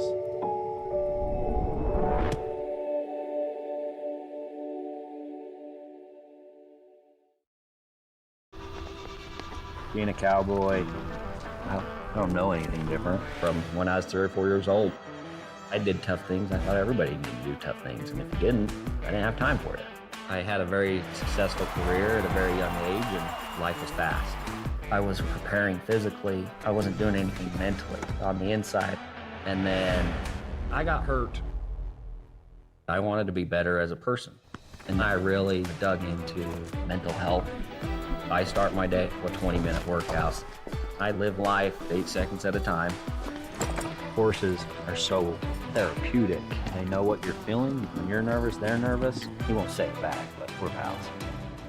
I take a lot of responsibility in taking care of my kids, my family, and being there for them. You're gonna have tough days. Everybody does. Find a place to stop and just breathe. Love your mind.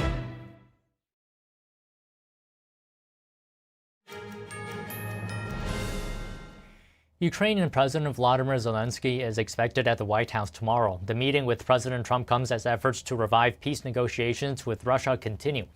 Zelensky said last week he has been in contact with U.S. Special Envoy Steve Witkoff and Presidential Advisor Jared Kushner. This visit coming about a year and a half after Zelensky's contentious Oval Office meeting with President Trump and Vice President J.D. Vance. President Trump then accusing Zelensky of being unprepared for negotiations, telling him to return when he was ready for peace. Zelensky is visiting the United Kingdom today. He will be the first international leader welcomed by new British Prime Minister Andy Burnham. The two leaders are expected to visit a naval base and meet Ukrainian troops taking part in a UK-led military training exercise. They'll also meet more than 200 Ukrainian military personnel participating in Exercise Sea Breeze, a maritime security and counter-mine exercise designed to prepare for future missions in the Black Sea. Over in Canada, police are on scene after at least one shot was fired outside the U.S. consulate in Toronto. This is the second time it's happened in the past 4 months. Toronto police say they heard gunfire at around 4:45 a.m. and found evidence of a firearm discharge outside the building. There were no injuries. They say a white sedan was seen fleeing the scene but don't have any information regarding a potential suspect. Officers have taped off the area around the consulate building. On March 10th, several shots were fired at the same building. Toronto police later said that young people in the Toronto area were being paid to shoot at various targets, including synagogues, Jewish schools, and the U.S. consulate. Toronto police will provide more updates later today. This is a developing situation. I'll keep you updated on the latest information. Wildfires continue ravaging throughout Europe. Forested areas equivalent to over 150,000 football fields have already burned down, and officials say the situation might become worse. NTD's international correspondent Arian Pasdar has more. Dramatic footage on Monday showing a wildfire in Spain spreading onto a highway. Another video shows the aftermath of the disaster in a small town in the center of the country, west of Madrid. You'll see burned cars, traffic signs, blackened fields, destroyed vegetation, and even wildlife killed by the flames.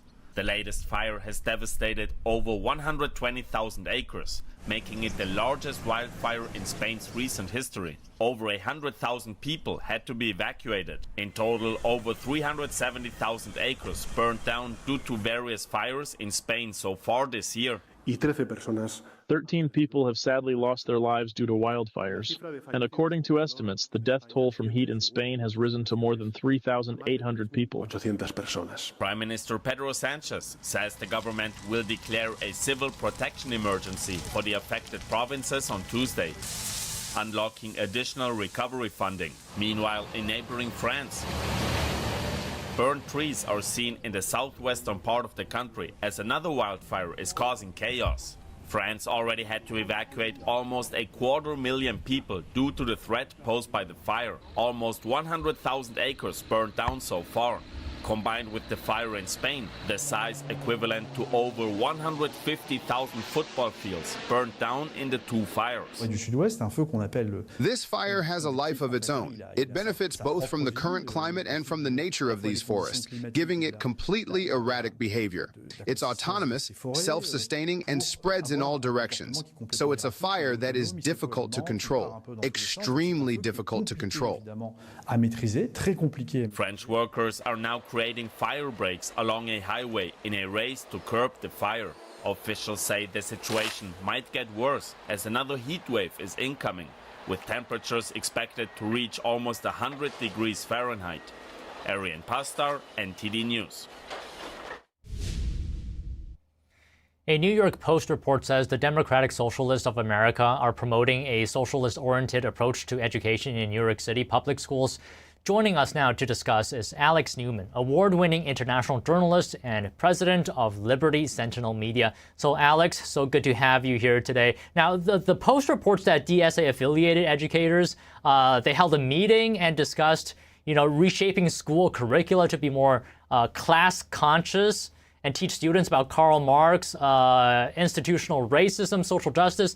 So can we just get your comments on this? Should schools, public schools, be doing this?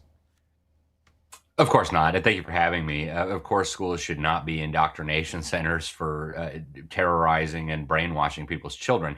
It's absolutely atrocious. That's not what parents expect. That's not what taxpayers expect. Unfortunately, that's what they're getting. This meeting of the DSA's educators called for planning for socialist education. They talked about leveraging their connections and their relationship with the socialist mayor, Zoran Mamdani. But unfortunately, this is not new for the DSA and it's not new for the communist movement. They have been targeting education very explicitly, very strategically, going all the way back to Karl Marx when he argued in the 10 planks of the Communist Manifesto that the government ought to educate all children in government schools funded by the public. So this is a continuation of that. And unfortunately, it's getting worse. Okay, can you explain it even more clearer for us? Why target education? What are the long-term effects of this kind of education on students, you know, as they become more integrated into society? Well, we're seeing the effects all around us. Karl Marx understood, and Chairman Mao, and Joseph Stalin, and Vladimir Lenin, and Adolf Hitler, they all understood that if you want to control the future, the most effective way to do that is actually to capture the hearts and the minds of young people. That's why Karl Marx was so obsessed with this idea. And then we traced the whole history back in a recent book that I published with my friend Robert Bortons called Woke and Weaponized, how Karl Marx won the battle for American education and how we can take it back. This has been a long-term plan going back to Karl Marx, going back even before Karl Marx, when you had early socialist organizers like Robert Owen arguing that the government should take over education and indoctrinate children into this new way of thinking where you get rid of private property and you get rid of family.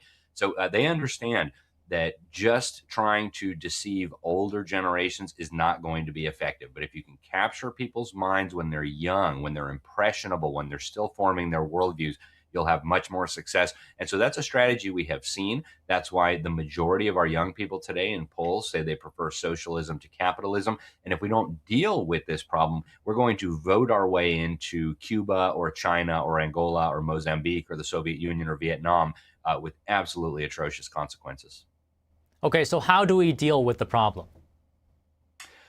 Well, I think it needs to be a multifaceted response. As I mentioned, this has been going on for centuries now. It's only now becoming more apparent to people. And so there's no real simple solution. But I would argue, first and foremost, if you're a parent or if you're a grandparent, if you have children in your life that you love, that you care about, that you want to see grow and prosper and really receive a proper education, your main option is going to be to remove your children from the system.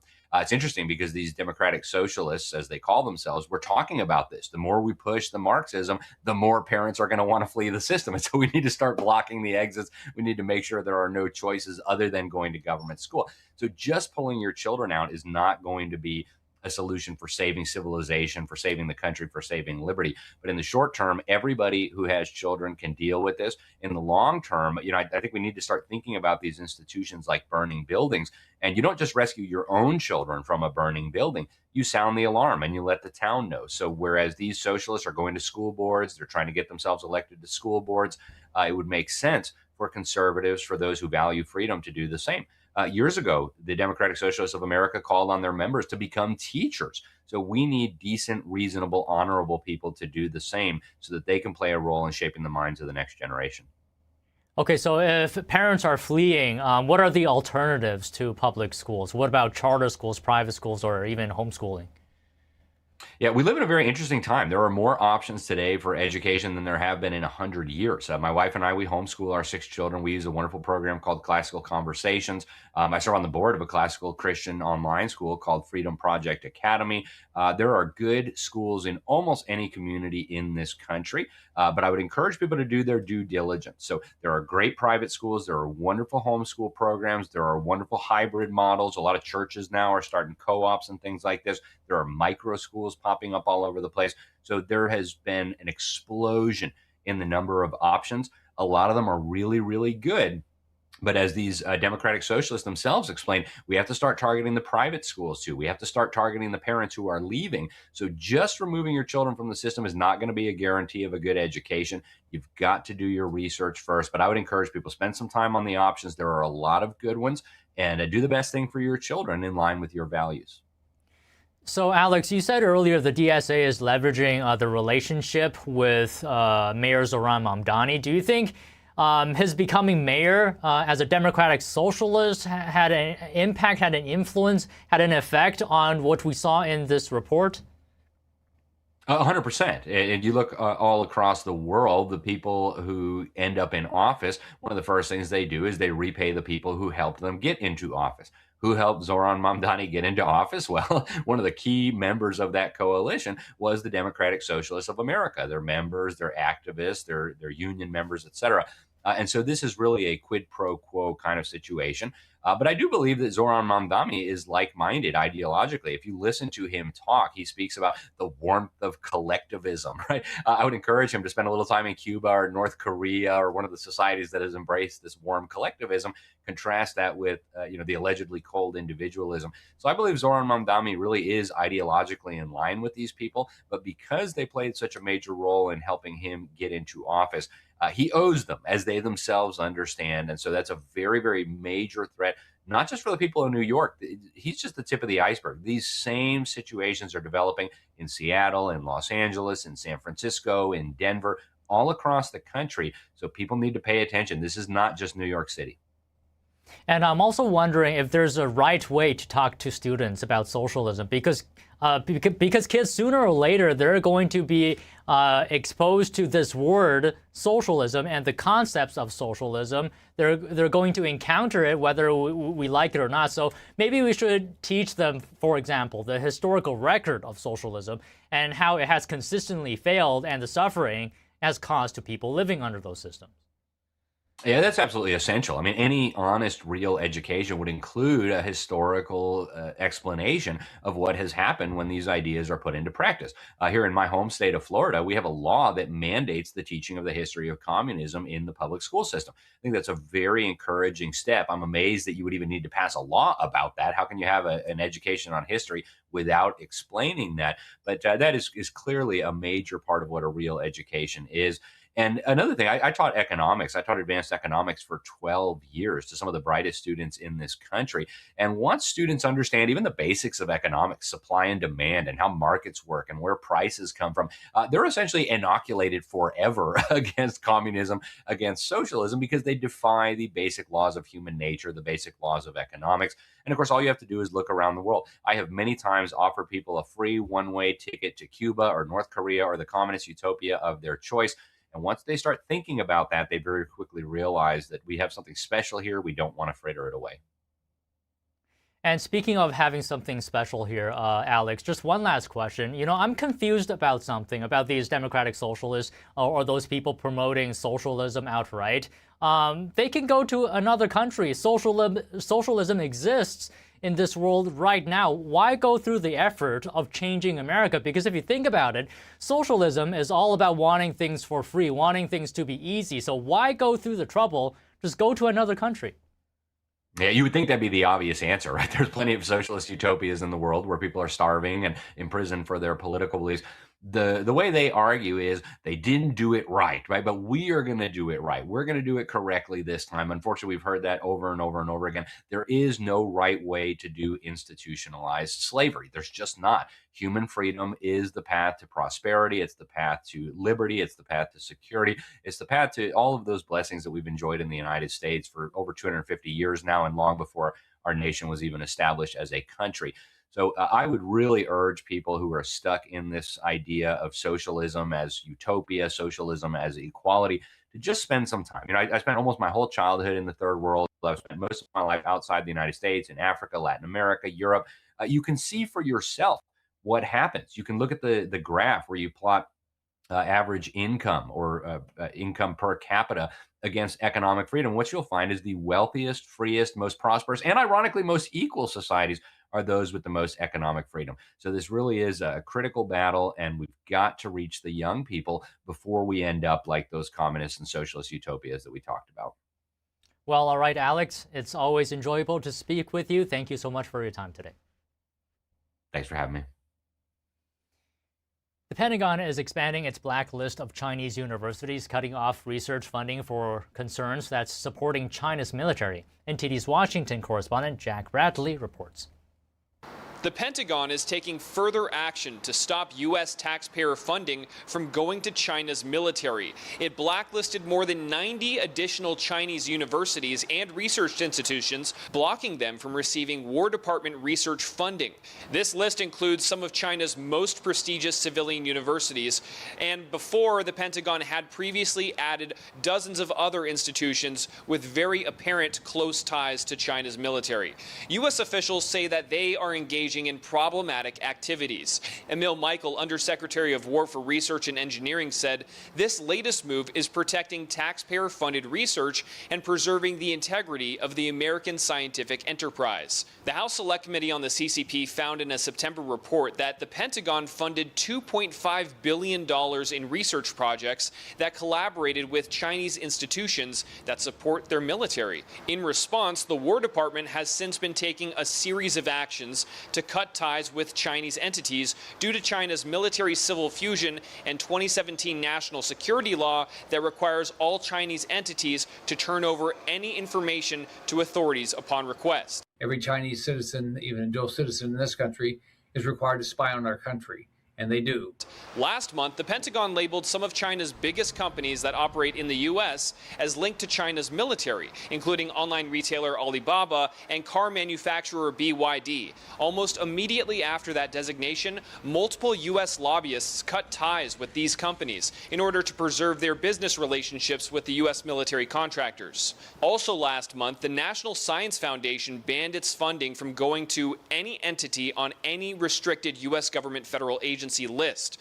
Other agencies like the Department of Energy and the National Institutes of Health say they're looking into implementing similar restrictions. Now, this comes after years of Chinese companies paying millions of dollars to lobbyists to persuade government entities to partner with them, now all being undone. Jack Bradley, NTD News, Washington. A donkey's high seas adventure, a lizard's lightning-fast escape, and a highway in quite the pickle. Those offbeat stories after this break. Stay tuned.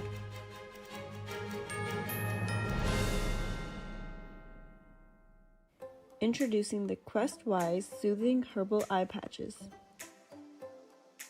It comes with 30 pairs and can be used to help combat tired and strained eyes. The natural herbal formula provides a cooling, minty, and refreshing effect that stimulates natural tears and awakens your tired eyes. Placing the eye patches around your eyes helps to reduce dryness and massages acupuncture points. They can be worn while reading, studying, using electronics, and provide hours of long-lasting relief.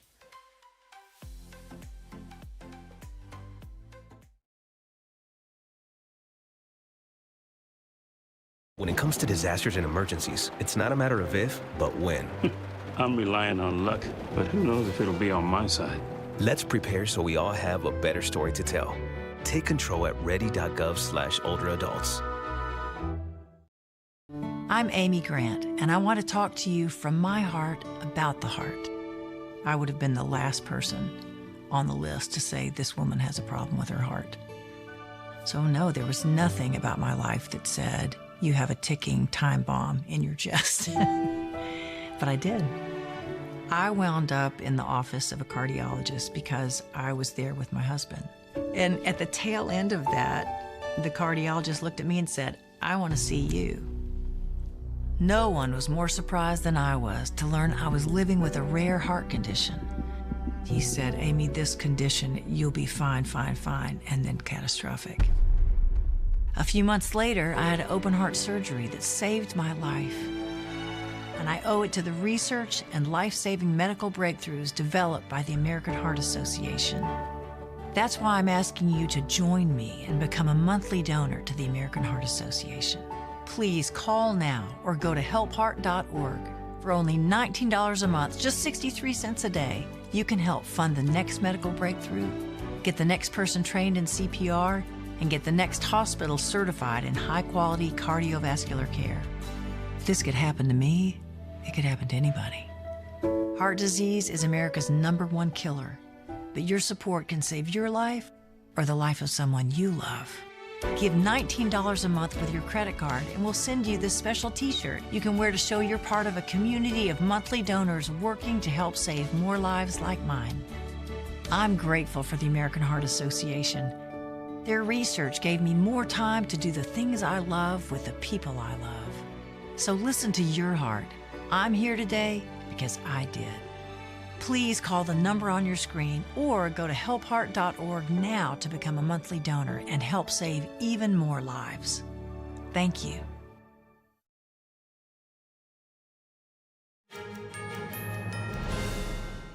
The beaches of Normandy are now a UNESCO World Heritage Site. The United Nations Committee considered dozens of nominations during a meeting yesterday in South Korea.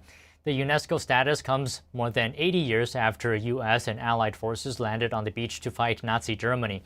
The mission on June 6, 1944 marked the beginning of the liberation of Nazi-occupied France and Europe during World War II.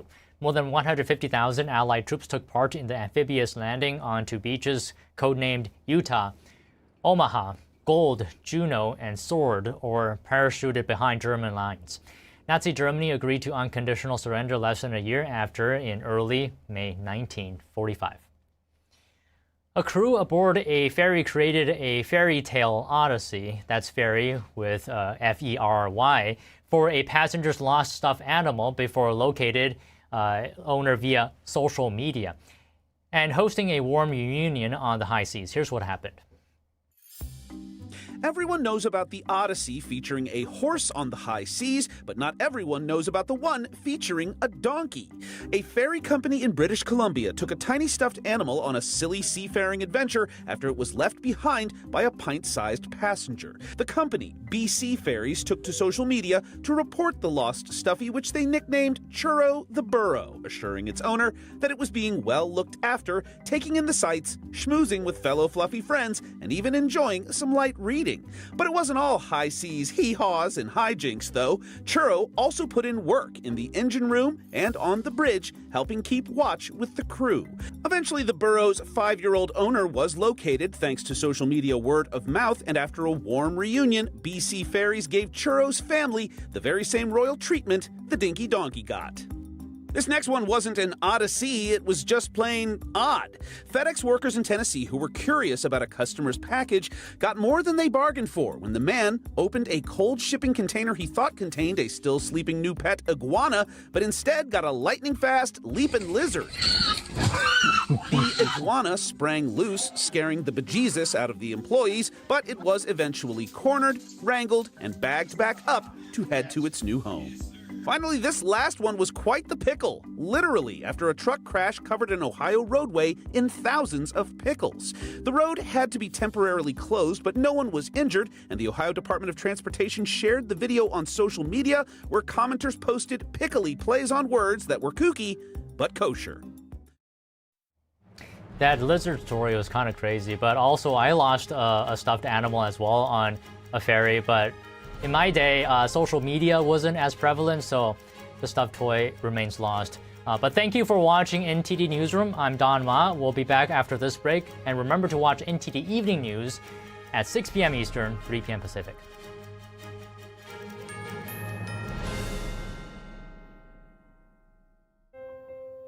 Food.